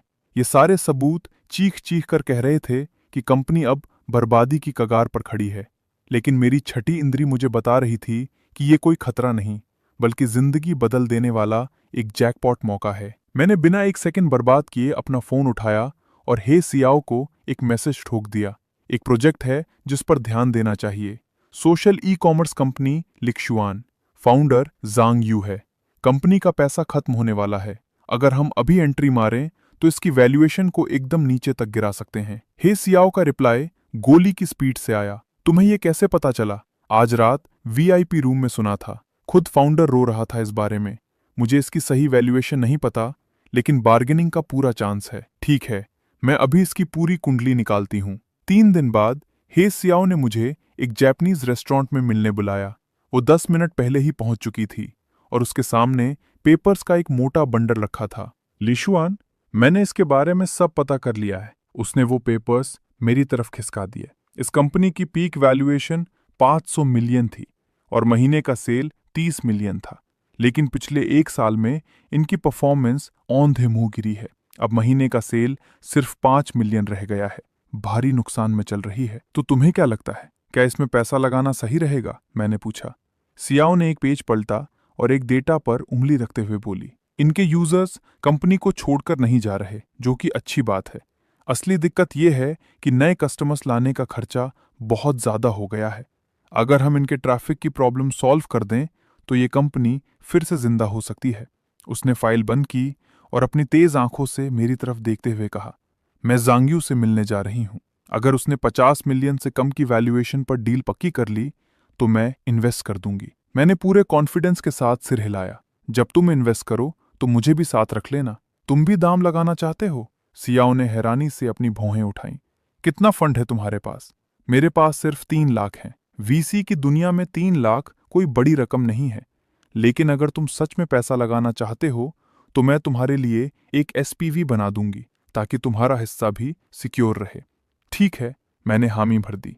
मुझे उस वक्त अंदाजा भी नहीं था कि ये इन्वेस्टमेंट मेरी जिंदगी का सबसे खतरनाक जुआ होने वाला था। सिर्फ 10 दिन के अंदर सियाओ ने डील लॉक कर दी। लिशुआ की प्री इन्वेस्टमेंट वैल्यूएशन 45 मिलियन तय हुई। सियाओ ने 5 मिलियन देकर 10% शेयर्स हथिया लिए और मैंने भी उसके एसपीवी के जरिए अपने 3 लाख इन्वेस्ट कर दिए, जिससे मुझे 0.67% हिस्सेदारी मिल गई। जब मेरे अकाउंट से पैसे कटे और मैंने अपना बैलेंस कम होते हुए देखा तो मेरे दिल की धड़कनें तेज हो गईं। वो 3 लाख मेरी जिंदगी भर की कमाई थी। अगर लिशुआ डूब गई तो मैं सड़क पर आ जाऊंगा, लेकिन अगर लिशुआ फिर से खड़ी हो गई तो उस भौकाल के बारे में तो मैं सोच भी नहीं सकता था। मैं हमेशा की तरह जियो सिटी में काम पर जाता रहा, इंफॉर्मेशन इकट्ठा करता रहा और सियाओ के अकाउंट से शॉर्ट टर्म ट्रेडिंग करता रहा। लेकिन लिशुआ की तरफ से कोई भी अच्छी खबर नहीं आ रही थी। 10 दिन बाद जांग यू का एक ईमेल आया जिसमें सिर्फ इतना लिखा था कि कंपनी अपनी स्ट्रैटेजी बदल रही है और अगले क्वार्टर तक रिजल्ट्स दिखने लगेंगे। आधा महीना बीत गया, लेकिन परफॉर्मेंस में रत्ती भर भी सुधार नहीं हुआ। महीने का सेल गिरकर अब 4 मिलियन पर आ गया था। मुझे अपने किए पर भयानक पछतावा होने लगा। क्या मैंने सच में कुछ ज्यादा ही जल्दी कर दी थी? ये वीसी इन्वेस्टमेंट जैसे लॉन्ग टर्म और हाई रिस्क वाले गेम मेरे जैसे छोटे खिलाड़ी के बस की बात नहीं थे। मेरी रातों की नींद उड़ चुकी थी। ऐसा लग रहा था कि मेरे 3 लाख सच में पानी में डूबने वाले हैं। देखते ही देखते दूसरा महीना शुरू हो गया। बुधवार की एक रात थी। मैं जियो सिटी के उसी वीआईपी रूम 611 में ड्रिंक सर्व कर रहा था। हाँ, वही कमरा जहां मैंने पहली बार जांग यू के दिल की बात सुनी थी। मैं झुककर टेबल साफ कर ही रहा था कि अचानक मेरे दिमाग में एक तेज आवाज गूंज उठी। लिशुआ, क्या वो जांग यू की कंपनी नहीं है? मैंने सुना है कि कोई बड़ी टेक कंपनी उसे खरीदने वाली है। वाइन का ग्लास पकड़े हुए मेरे हाथ अचानक कांप गए। मैंने झटके से अपना सिर उठाया और उस औरत को घूरने लगा जिसके दिमाग से ये आवाज आई थी। वो 30 के आसपास की काले चश्मे वाली एक औरत थी। उसके पूरे एटीट्यूड से लग रहा था कि वो किसी बहुत बड़ी इंटरनेट कंपनी में काम करती है। उस औरत के ख्यालात अभी भी मेरे दिमाग में आ रहे थे। मैंने पिछले हफ्ते की इंटरनल मीटिंग में सुना था तियानयू युएडोंग का ई कॉमर्स डिपार्टमेंट पहले ही जांगयू से बात कर रहा है। वो कंपनी को एक्वायर करने के लिए 300 मिलियन दे रहे हैं। पूरे 300 मिलियन। ये सुनते ही मेरे दिमाग में जैसे ब्लास्ट हो गया। मेरा पूरा सिर सुन पड़ गया था। तो क्या मेरी वो 3 लाख की इन्वेस्टमेंट अब 20 लाख बन जाएगी? लेकिन अभी तक कोई ऑफिशियल अनाउंसमेंट नहीं हुई थी। सब कुछ हवा में था। हो सकता है ये सिर्फ एक अफवाह हो और साला एक्विजिशन का प्लान ही कैंसिल हो जाए। मुझे तुरंत किसी भी तरह इस खबर की सच्चाई का पता लगाना था। मैंने बिना 1 सेकंड कमाए ही सियाओ को ढूंढा। तियानयू युएडोंग कंपनी ली शुआन को खरीदने वाली है। तुम्हें ये कहां से सुनने को मिला? ही सियाओ का रिएक्शन एकदम शांत था, जो मेरी उम्मीद से बिल्कुल अलग था। वीआईपी रूम में एक गेस्ट से सुना। वो तियानयू युएडोंग की एम्प्लॉय है। ही सियाओ की तरफ काफी देर तक खामोशी छाई रही। तियानयू युएडोंग सच में ई कॉमर्स मार्केट में अपना गेम सेट कर रहा है। एक तैयार प्लेटफॉर्म को खरीद लेना, लॉजिक के हिसाब से ये बात एकदम सही बैठती है। क्या तुम इसे कंफर्म कर सकती हो? मैंने पूछा। मैं किसी से पता करवा सकती हूँ, लेकिन अगर ये खबर सच भी निकली तो भी तुम अब और पैसे इन्वेस्ट नहीं कर सकते। तुमने इन्वेस्टमेंट बाद में की है। इसमें एंटी डाइल्यूशन क्लॉज होता है। एक्विजिशन का पैसा रेशियो के हिसाब से बटेगा। मुझे पता है। मेरी आवाज एकदम पक्की थी। मैं बस ये जानना चाहता हूँ कि मेरे पैसे सेफली मेरी जेब में आएंगे या नहीं। ही सियाओ ने सब समझते हुए सिर हिला दिया। 3 दिन बाद उसका फोन आया। खबर एकदम पक्की है। तियानयू युएडोंग ने पहले ही लेटर ऑफ इंटेंट भेज दिया है। वैल्यूएशन 280 मिलियन तय हुई है। अगले हफ्ते ही ऑफिशियल एग्रीमेंट साइन हो जाएगा। मैंने अपना फोन कसकर पकड़ लिया। मेरी उंगलियों के पोर तक कांप रहे थे। तुम्हारे 3 लाख, इस वैल्यूएशन के हिसाब से तुम्हें लगभग 18 लाख से ज्यादा मिलेंगे। ही सियाओ की आवाज में हंसी साफ झलक रही थी। कांग्रेचुलेशंस, तुमने ये जुआ जीत लिया है। फोन काटने के बाद मैं धीरे से अपने किराए के कमरे के कोने में बैठ गया। मैंने अपना चेहरा घुटनों के बीच छुपा लिया। मैं रोया नहीं, लेकिन मेरे दिमाग में पुरानी यादों के अनगिनत फ्लैशबैक चलने लगे। अनाथालय की वो रातें जब पेट भर खाना नहीं मिलता था। कॉलेज के पहले दिन अकेले अपना लगेज खींचते हुए जाना। जीयू सिटी में मेरे पहले दिन गेस्ट से मिली वो भयंकर गालियां। एसटी हुआचैंग के शेयर्स क्रैश होने वाली वो डरावनी रात। और न जाने कितनी ऐसी रातें जब मैं सुबह सुबह मैगी खाते हुए अपने बैंक बैलेंस को घूरता रहता था। मैंने धीरे से अपना सिर उठाया और छत की दरारों को देखने लगा। बस बहुत हो गया, मैंने धीरे से खुद से कहा। ये बहुत हो गया का मतलब ये नहीं था कि मैं और पैसा नहीं कमाना चाहता था। इसका मतलब था कि अब मुझे हर पल डर डर कर जीने की कोई जरूरत नहीं थी। जिस दिन तियानयू युएडोंग द्वारा ली शुआन को खरीदने की ऑफिशियल अनाउंसमेंट हुई, उस दिन मेरे अकाउंट में पूरे 18,60,000 क्रेडिट हुए। साथ ही मेरी शॉर्ट टर्म ट्रेडिंग से कमाए हुए 40,000 और इमरजेंसी फंड के 85,000। पहली बार मेरी टोटल नेटवर्थ 23 लाख के पार पहुंच गई थी। मैंने कोई पार्टी या सेलिब्रेशन नहीं किया, यहाँ तक कि किसी से एक शब्द भी नहीं कहा। मैंने बस बहुत ही शांति से अपने पैसों को 3 हिस्सों में बांट दिया। 10 लाख मैंने एक सेफ इन्वेस्टमेंट अकाउंट में डाल दिए ताकि वो फिक्स्ड रहें। 8 लाख मैंने अपने ट्रेडिंग अकाउंट में छोड़ दिए ताकि पैसे से पैसा बन सके, और बाकी बचे हुए 5 लाख मैंने निकाल लिए ताकि मैं अपनी जगह बदल सकूं। उस 10 स्क्वायर मीटर के छोटे से पिंजरे जैसे कमरे से निकलकर मैं एक छोटे से अपार्टमेंट में शिफ्ट हो गया, जिसमें एक लिविंग रूम भी था। अब मेरे पास अपना खुद का बाथरूम और किचन था। खिड़कियां साउथ की तरफ थीं और अब फाइनली सूरज की रोशनी मेरे पूरे कमरे में आती थी। शिफ्ट होने वाले दिन मैं अपनी बालकनी में खड़ा होकर नीचे सड़क पर चलती गाड़ियों को बहुत देर तक घूरता रहा, लेकिन मैंने अपनी नौकरी नहीं छोड़ी। जियांग चाओ ने बहुत ही कंफ्यूजन के साथ मुझसे पूछा, भाई तेरे पास अब पैसों की कोई कमी नहीं है, फिर तू अभी भी उस जगह पर काम करने क्यों जाता है? मैंने बस एक हल्की सी स्माइल दी। आदत हो गई है। लेकिन असलियत में ये कोई आदत नहीं थी। मैं उस जगह को छोड़ ही नहीं सकता था। जियू सिटी मेरा सबसे बड़ा इंफॉर्मेशन सेंटर था। उसे छोड़ने का मतलब था उस वीआईपी सर्कल से पूरी तरह कट जाना। भले ही हे सियाओ मेरी मदद कर सकती थी, लेकिन मैं अपनी इंफॉर्मेशन की चाबी किसी और के हाथ में नहीं सौंपना चाहता था। उसे पार्टनरशिप नहीं, गुलामी कहते हैं। मुझे हर हाल में इंडिपेंडेंट रहना था। इसलिए हर रात मैं अभी भी अपने पॉलिश किए हुए चमचमाते जूते और अपनी वो फिटिंग वाली यूनिफॉर्म पहनकर उस चकाचौंध से भरे टीवी के वीआईपी रूम्स में काम करने जाता था। लेकिन अब मेरा माइंडसेट पूरी तरह से बदल चुका था। पहले मैं वहां सिर्फ जिंदा रहने के लिए जाता था, इसलिए मैं कोई भी बेइज्जती चुपचाप सह लेता था। लेकिन अब मैं वहां शिकार करने जाता था। इसलिए अब मैंने अपनी एक लिमिट, अपनी एक बाउंड्री तय कर ली थी, और बहुत जल्द ही किसी ने मेरी उस बाउंड्री पर बहुत ही गंदे तरीके से पैर रख दिया। ये शुक्रवार की रात की बात है। मैनेजर ने मेरी ड्यूटी रूम 709 में लगा दी। इस रूम में अक्सर थोक व्यापार करने वाली औरतों का एक ग्रुप आता था। पैसे उड़ाने में वो बहुत आगे थीं, लेकिन उनकी नीयत, उसके बारे में तो क्या ही कहूं। मैं पहले भी उन्हें 2 बार सर्व कर चुका था। हर बार मैं अपना काम फटाफट खत्म करके वहां से खिसक लेता था। 1 मिनट भी फालतू नहीं रुकता था। आज भी रूम में कुछ औरतें बैठी थीं। विदेशी शराब के 2 राउंड अंदर जाने के बाद उन सब के सिर पर नशा भारी हो गया था। मैं नई शराब लेकर जैसे ही दरवाजे से अंदर घुसा, मैंने देखा कि एक मोटी औरत एक लड़के को गले लगाकर बेसुरी आवाज में भूत की तरह गाना गा रही थी। मैंने अपनी नजरें नीचे झुका ली, टेबल पर शराब रखी और तुरंत वहां से निकलने के लिए मुड़ा। अरे ओ वेटर, इधर आ, शराब डाल। ये आवाज कोने में बैठी एक 40 के आसपास की औरत की थी। उसके बाल छोटे कटे हुए थे और गले में एक मोटी सोने की चेन थी। मैंने इस औरत को पहले कभी नहीं देखा था, शायद वो पहली बार आई थी। मुझे मजबूरी में उसके पास जाना पड़ा। मैंने शराब की बोतल उठाई और झुककर उसके ग्लास में शराब डालने लगा। मेरे हाथ एकदम स्थिर थे। सुनहरे रंग की शराब ग्लास की दीवारों से होते हुए नीचे जा रही थी। एक बूंद भी बाहर नहीं गिरी। हाथों में जादू है लड़के। उस सोने की चेन वाली औरत की नजरें मेरे हाथों से खिसक धीरे धीरे मेरे चेहरे पर आ गईं। मुझे उसकी वो नजरें साफ महसूस हो रही थीं, बिल्कुल किसी सांप की गीली और चिपचिपी जीभ की तरह, जो मेरे चेहरे से होते हुए नीचे की तरफ रेंग रही हो। मैंने अपना सिर नहीं उठाया और बिना कोई एक्सप्रेशन दिए चुपचाप शराब डालता रहा। कितने साल के हो? उस औरत ने अचानक पूछा। 23।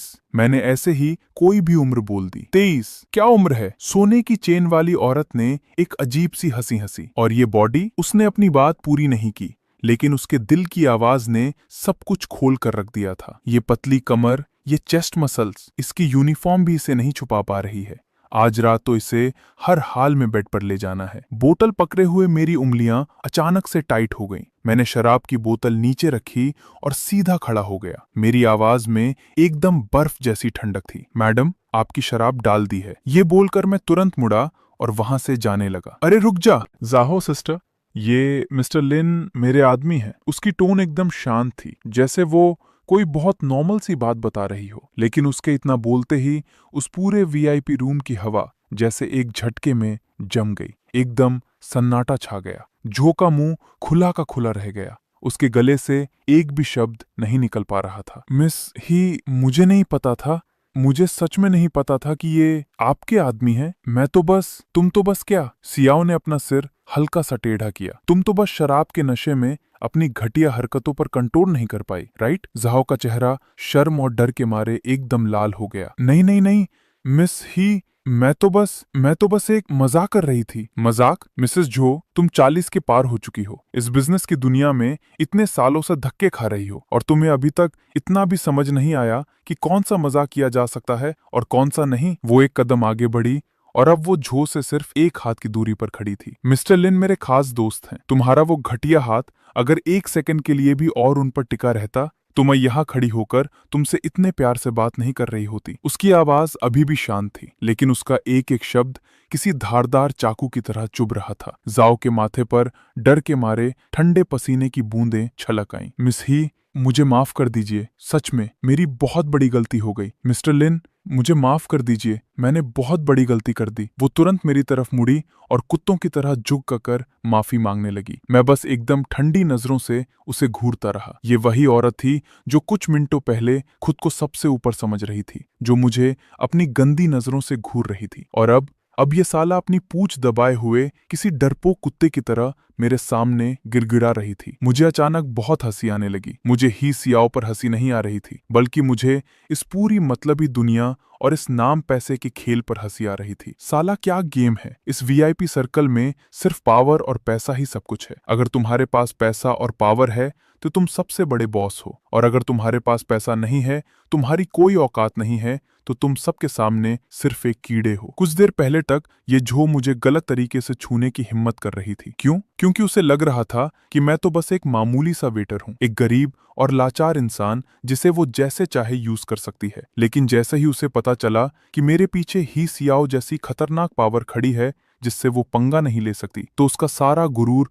और एटीट्यूड एक झटके में बदल गया। मैंने बिना एक शब्द कहे पीछे मुड़कर देखा और सीधे उस वीआईपी रूम से बाहर निकल गया। ही सियाओ भी मेरे ठीक पीछे पीछे बाहर आ गई। इस वक्त बाहर गैलरी में एकदम सन्नाटा था, कोई और नहीं था। तुम ठीक तो हो? ही सियाओ ने चिंता जताते हुए पूछा। मैं ठीक हूँ, मैंने अपनी कलाई सहलाते हुए जवाब दिया। मेरी कलाई पर अभी भी उस औरत के पकड़ने का वो लाल और दर्द भरा निशान छपा हुआ था। तुम यहाँ क्या कर रही हो? आज रात मेरी बगल वाले रूम में किसी के साथ मीटिंग थी। मैंने एक वेटर से सुना कि तुम्हारी ड्यूटी 709 में लगी है, तो मैं बस देखने चली आई। ही सियाओ ने फिर टॉपिक बदला। मैंने धीरे से अपना सिर ऊपर उठाया और सीधे उसकी आंखों में देखा।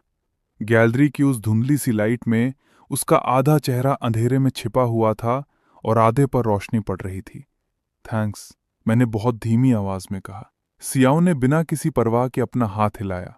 क्या तुम अभी भी इस जगह पर काम करना चाहते हो? उसने मुझसे पूछा।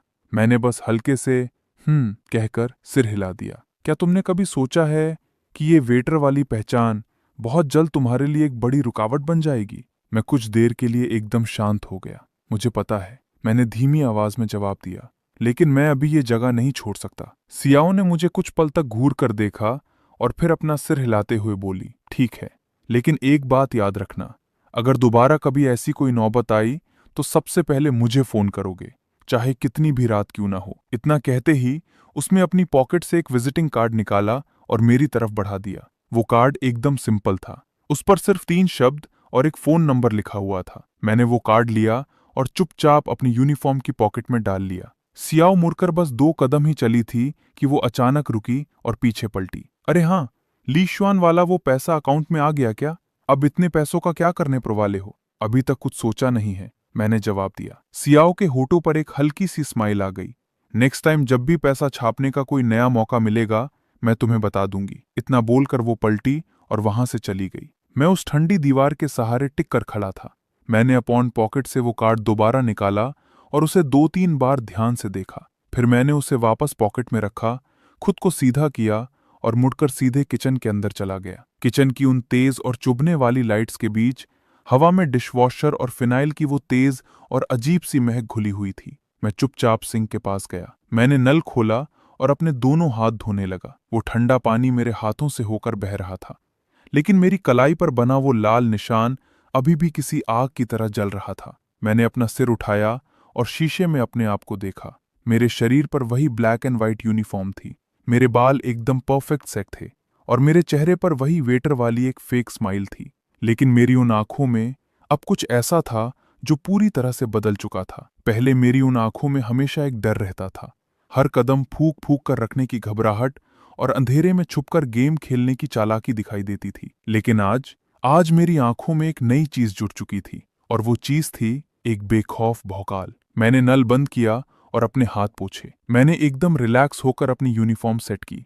तभी मेरे वॉकी टॉकी पर मैनेजर की आवाज गूंजी, 709 के गेस्ट जा चुके हैं, 709 का वेटर जाकर रूम साफ कर दे। मैंने वॉकी टॉकी का बटन दबाया। 709 कॉपी दैट। मैंने किचन का दरवाजा धक्का देकर खोला और एक बार फिर उस गैलरी में कदम रखा। मेरे चमचमाते लेदर के जूतों ने जब उस मार्बल के फर्श पर कदम रखा तो वहां एक एकदम शार्प, कड़क और खौफनाक आवाज गूंज उठी। पैसे मेरे अकाउंट में आने के बाद दूसरे वीकेंड पर मैंने खुद को 1 दिन की छुट्टी दे दी। जियो सिटी में काम शुरू करने के बाद ये पहली बार था जब मैंने खुद से छुट्टी मांगी थी। फोन पर मैनेजर सीधा गालियां बकने लगा और पूछने लगा कि क्या मुझे नहीं पता कि शुक्रवार को कितनी भीड़ होती है। लेकिन मैंने बिना किसी डर के बस एक लाइन में जवाब दिया, पैसे काट लो। मैनेजर एकदम सन्न रह गया।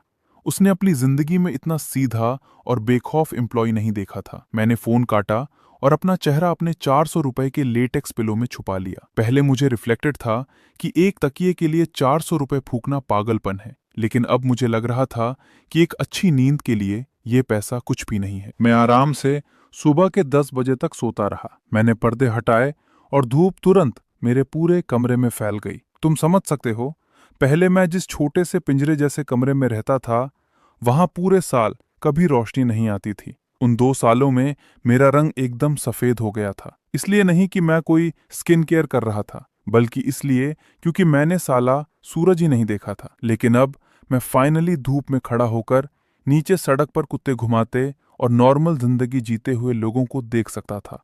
ये छोटी छोटी चीजें मेरे लिए कभी बहुत बड़ी लग्जरी हुआ करती थीं, क्योंकि पहले मेरे पास रुककर सांस लेने तक का टाइम नहीं था। रुकने का मतलब था कि साला मैं कमरे का किराया नहीं दे पाऊंगा। फिर मैंने एक सफेद टी-शर्ट और जीन्स पहनी। शीशे में देखकर मुझे लगा, चलो फाइनली मैं किसी नॉर्मल कॉलेज स्टूडेंट जैसा तो लग रहा हूं, ना कि उस टाइट काली शर्ट में वीआईपी रूम्स में दारू परोसने वाले किसी वेटर की तरह। अपार्टमेंट से निकलकर मैं एक बड़ी सी शॉपिंग कार्ट धकेलते हुए आराम से सुपरमार्केट में घूमने लगा। पहले मेरी हिम्मत सिर्फ सबसे सस्ते सामान वाले शेल्फ तक जाने की होती थी।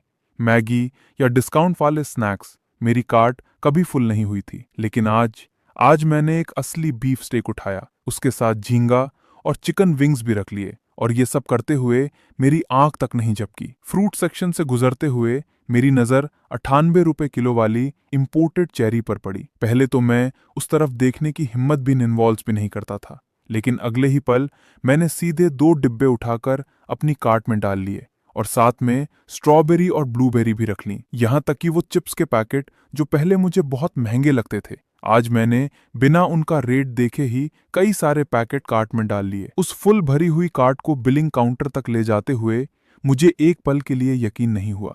मेरी पूरी जिंदगी में ये पहली बार था जब मैं सुपरमार्केट में वो सब खरीद रहा था जो मेरा मन कर रहा था। बिल टोटल 327 रुपये बना। मैंने अपने फोन से पेमेंट किया और वो 2 भारी बैग्स उठाकर बाहर आ गया। लेकिन तभी अचानक मेरे दिमाग में एक पुरानी बात फ्लैश हुई। बचपन में अनाथालय में मैंने एक बार सबसे सस्ते वाले झींगा चिप्स का एक पैकेट अपने तकिए के नीचे छुपा कर रखा था। मैं हर दिन उसे बस एक बार चाटता था और ऐसे चाट चाट कर मैंने उसे पूरे 1 हफ्ते तक चलाया था। ये सोचकर मेरे चेहरे पर एक हंसी आ गई। ये कोई दर्द भरी हंसी नहीं थी, बल्कि मेरे दिल के अंदर से निकली एक सच्ची खुशी थी। घर पहुंचकर मैंने उन सारे खाने पीने की चीजों की फोटो खींची और अपने भाई जियांग चाओ को भेज दी। आज मैं खुद खाना बना रहा हूँ। भाई का रिप्लाई गोली की स्पीड से आया, साथ में ढेरों सवालिया निशान थे। तुझे खाना बनाना भी आता है? बकवास बंद कर सीधा आजा, मैंने रिप्लाई किया। सिर्फ 20 मिनट बाद ही डोरबेल बज गई।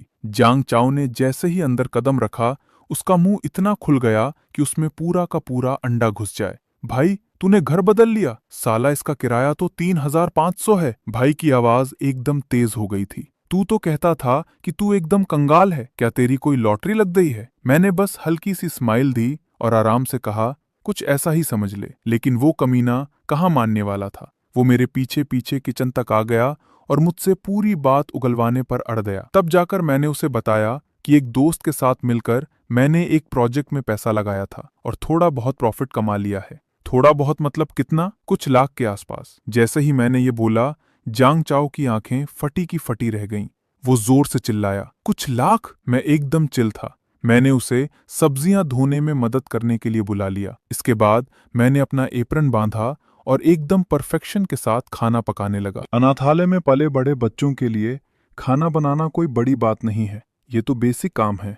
बस फर्क इतना था कि पहले मैं सिर्फ अपना पेट भरने के लिए खाना बनाता था और आज मैं अपनी जिंदगी एंजॉय करने के लिए बना रहा था। 40 मिनट बाद फ्राइड स्टेक, टमाटर सॉस के साथ झींगा और टमाटर अंडे की भुर्जी, पूरा डाइनिंग टेबल लाजवाब खाने से भर गया था। जियांग चाओ उस टेबल को देखकर लगभग रोने ही वाला था। वो शिकायत करने लगा कि साला, कॉलेज की कैंटीन में मिलने वाली टमाटर अंडे की सब्जी तो इसके सामने कचरा है। लेकिन जब वो बीफ स्टेक चबाते हुए मुंह में खाना भरकर मुझसे पूछ रहा था कि क्या मैं अब भी उसके टीवी में काम करने जाऊंगा या नहीं, तो मेरे जवाब ने उसके होश उड़ा दिए। हाँ, जाऊंगा। लेकिन क्यों? तेरे पास अब लाखों रुपए हैं, फिर तू उस घटिया जगह पर क्यों जाएगा? जियांग चाओ एकदम बौखला गया। पिछली बार भी एक गेस्ट ने तुझे गंदी तरह से छुआ था। मैंने अपनी चॉपस्टिक्स नीचे रखी और मेरी आंखें एकदम सीरियस हो गईं। जियांग चाओ, मेरी अपनी प्लानिंग है। वो जगह सिर्फ पैसा कमाने के लिए नहीं है। मैंने थोड़ा रुककर उसे एक ऐसी बात बोली जो उसके पल्ले पड़ सके। वहां मुझे बहुत सारी इन्फॉर्मेशन मिलती है जो मेरे लिए बहुत काम की है। खाना खत्म करने के बाद मैं सोफे पर लेट गया और अपना फोन खोलकर ज़्यू सिटी का एम्प्लॉय ग्रुप चेक करने लगा। मुझे अपने नए शिकार की तलाश थी। तभी अचानक स्क्रीन पर एक मैसेज पॉपअप हुआ। ये मैनेजर का मैसेज था। अगले हफ्ते कुछ बहुत ही खास गेस्ट ने पूरा क्लब बुक किया है। सभी को ड्यूटी पर आना पड़ेगा, किसी को छुट्टी नहीं मिलेगी। लेकिन सबसे खौफनाक तो उसके बाद वाली लाइन थी। गेस्ट की लिस्ट सीक्रेट है, लेकिन मैं बस इतना बता दूं, ये वो लोग हैं जिन्हें तुम सबने न्यूज में देखा होगा। मेरी उंगलियां अचानक स्क्रीन पर ही रुक गईं। वो लोग जिन्हें न्यूज में देखा होगा। इसका मतलब था कि मेरा अगला शिकार, मेरा अगला बड़ा मौका आ गया है। मैंने अपना फोन बंद किया, आंखें बंद की और मेरे होठों पर एक हल्की सी खौफनाक स्माइल आ गई। सूरज की गुनगुनी धूप मेरे चेहरे पर पड़ रही थी और मुझे बहुत रिलैक्स फील हो रहा था। भाई को लगा कि मैं सो गया हूँ, इसलिए उसने चुपचाप मेरे ऊपर एक कंबल डाल दिया। मैंने अपनी आंखें नहीं खोली, लेकिन मेरा दिमाग एकदम क्लियर था। शायद यही वो जिंदगी थी जो मैं हमेशा से चाहता था। मुझे अंधाधुंध पैसा या ऐशो आराम नहीं चाहिए था। बस ऐसी जिंदगी जिसमें मुझे हर पैसे का हिसाब न लगाना पड़े, चाहे वो बस एक दिन के लिए ही क्यों ना हो। तभी मेरे फोन की वाइब्रेशन ने उस शांति को तोड़ दिया। ये ही सियाओ का मैसेज था। अगले हफ्ते ज़्यू सिटी के उस बड़े इवेंट की गेस्ट लिस्ट में मेरा नाम भी है। और उसके तुरंत बाद उसने एक और मैसेज भेजा, उस दिन इधर उधर मत भागना, मेरे साथ ही रिलेशनल। मैं स्क्रीन को घूरता रह गया और अचानक मुझे एक बात समझ में आई। ही सियाओ मुझे से जो प्रोटेक्ट कर रही थी, वो शायद सिर्फ हमारी डील की वजह से नहीं था। लेकिन मैंने इस बात पर ज्यादा दिमाग नहीं लगाया। मैं बस पलटा और खुद को कंबल में लपेट लिया। देखते ही देखते सोमवार की शाम 6:30 बज गए। ज़्यू सिटी के पूरे तीसरे फ्लोर को खाली करवा दिया गया था। 4 सबसे टॉप क्लास वीआईपी रूम्स में से सिर्फ 2 ही खोले गए थे। सारे बाउंसर्स और स्टाफ एकदम फुल तैयारी में खड़े थे। साला आज का भौकाल रेगुलर वीआईपी इवेंट से कहीं ज्यादा बड़ा था। मैनेजर की आवाज में आज जो खौफ था वो पहले कभी नहीं देखा गया था। आज जो लोग आ रहे हैं उनमें से किसी से भी पंगा लेने की हमारी औकात नहीं है। अगर किसी ने भी एक छोटी सी भी गलती की तो ये पूरा के टीवी उनके साथ दफन हो जाएगा। सारे स्टाफ ने डर के मारे सिर हिला दिया, लेकिन मैं पीछे की लाइन में खड़ा शांति से अपनी शर्ट के कफ सेट कर रहा था। मेरी धड़कनें डरी हुई नहीं थीं, बल्कि एक्साइटमेंट के मारे तेज हो रही थीं, क्योंकि जिस बड़ी मछली का मुझे इंतजार था वो फाइनली आज जाल में आने वाली थी। इस बार मैंने अपना गेम बदलने का फैसला किया। अब मैं पूरे के टीवी में इधर उधर भटकने वाला नहीं था, बल्कि मैंने सिर्फ एक वीआईपी रूम पर अपना पूरा फोकस लगाने की सोची, क्योंकि ही सियाओ ने मुझे पहले ही अंदर की खबर दे दी थी कि आज रात उसके पिता भी यहाँ आने वाले हैं। ही युआनजो, ही कैपिटल के फाउंडर, जिनके हाथों में 200 बिलियन से भी ज्यादा का एसेट है। ऐसे इंसान के दिमाग में जो इन्फॉर्मेशन होगी वो सच में बहुत खौफनाक और कीमती होगी। रात के ठीक 8 बजे टॉप क्लास वीआईपी रूम 801 का क्रिस्टल झूमर जगमगा उठा। सबसे पहले ही सियाओ ने अंदर एंट्री मारी। उसकी नजरें मुझ पर बस आधे सेकंड के लिए रुकी और फिर वो एकदम नॉर्मल तरीके से मेन सीट के बगल में जाकर बैठ गईं। उसके तुरंत बाद एक ग्रे कलर का सूट पहने सफेद बालों वाला एक आदमी अंदर आया। वो फॉर्मल कपड़े पहने हुए बाकी लोगों की भीड़ में एकदम अलग लग रहा था। यही थे ही युआनजो। बाप बेटी के बीच कोई खास बातचीत नहीं हुई, लेकिन उनके बीच की वो साइलेंट ट्यूनिंग देखकर मुझे पक्का यकीन हो गया कि आज रात साला कोई बहुत बड़ा गेम होने वाला है। उनके पीछे जो बाकी लोग अंदर आए, मैं सिर्फ उनका चेहरा देखकर उन्हें पहचान नहीं सकता था, लेकिन मेरे पास मेरा वो सबसे बड़ा ट्रम्प कार्ड था। मैं लॉन्गशीन जियांतो का मैनेजिंग डायरेक्टर हूँ और आज मैं यहाँ आईपीओ प्रोजेक्ट के लिए आया हूँ। मैं गाहुई कंपनी से हूँ। ही सर ने बुलाया था तो आने से मना करने की मेरी औकात ही नहीं थी। मैं पेंगचेंग वेंचर्स का पार्टनर हूँ। यहाँ नए फंड के शेयर्स देखने आया हूँ। हर एक का नाम, हर एक की पहचान, ये सब मेरे दिमाग में अपने आप सेट हो रहे थे, जैसे कि करोड़ों की इन्फॉर्मेशन का कोई मैप तैयार हो रहा हो। शराब के 3 राउंड खत्म होने के बाद मैं चुपचाप अपनी ट्रे पकड़े हुए उन लोगों के बीच ड्रिंक सर्व कर रहा था। ही युआनजो बाहर से एकदम शांत दिख रहे थे और लगभग चुप ही थे, लेकिन उनके दिल की आवाज किसी राडार की तरह पागलों जैसी स्पीड में इंफॉर्मेशन फेंक रही थी। इस आईपीओ प्रोजेक्ट के लिए ब्रोकर ने बहुत ज्यादा कीमत लगा दी है। मार्केट इसे बिल्कुल बर्दाश्त नहीं कर पाएगा। इसके शेयर्स का क्रैश होना पक्का है। मेरे हाथ में पकड़ी शराब की बोतल एक पल के लिए रुक गई। मैंने इस बात को अपने दिमाग में लॉक कर लिया। ये सिर्फ वो खदान नहीं थी जिससे मुझे बचना था, बल्कि ये शॉर्ट सेलिंग करके अंधा पैसा छापने का एक भयंकर मौका था। और तभी मेरे दिमाग में एक और बड़ा धमाका हुआ। उस बुढ़े ल्यू का न्यू एनर्जी प्रोजेक्ट सिर्फ देखने में ही प्रॉफिटेबल लगता है, लेकिन असलियत में उनकी आधी प्रोडक्शन लाइन बंद पड़ी है। वो साला सिर्फ बेवकूफ बना रहा है। मैंने बिना अपने चेहरे पर कोई एक्सप्रेशन लाए उन सारी खुफिया बातों को अपने दिमाग में सेव कर लिया। और तभी ही युआनजो के ख्यालात अचानक ही सियाओ की तरफ मुड़ गए। सियाओ, आजकल जो सोशल ई कॉमर्स प्रोजेक्ट कर रही है वो थोड़ा इंटरेस्टिंग तो है, लेकिन मैं उसमें कोई पैसा नहीं लगाने वाला। इन जवानों को खुद ही धक्के खाकर सीखने दो। ये सुनते ही मेरे दिल में हलचल मच गई। ही सियाओ ने कभी भी लिक्सवान के बारे में अपने पिता के ख्यालात नहीं बताए थे। शायद उसे खुद भी नहीं पता था कि उसका बाप क्या सोचता है। लेकिन मेरे पास ज्यादा सोचने का टाइम नहीं था, क्योंकि तभी अचानक से वीआईपी रूम का दरवाजा झटके से खुला।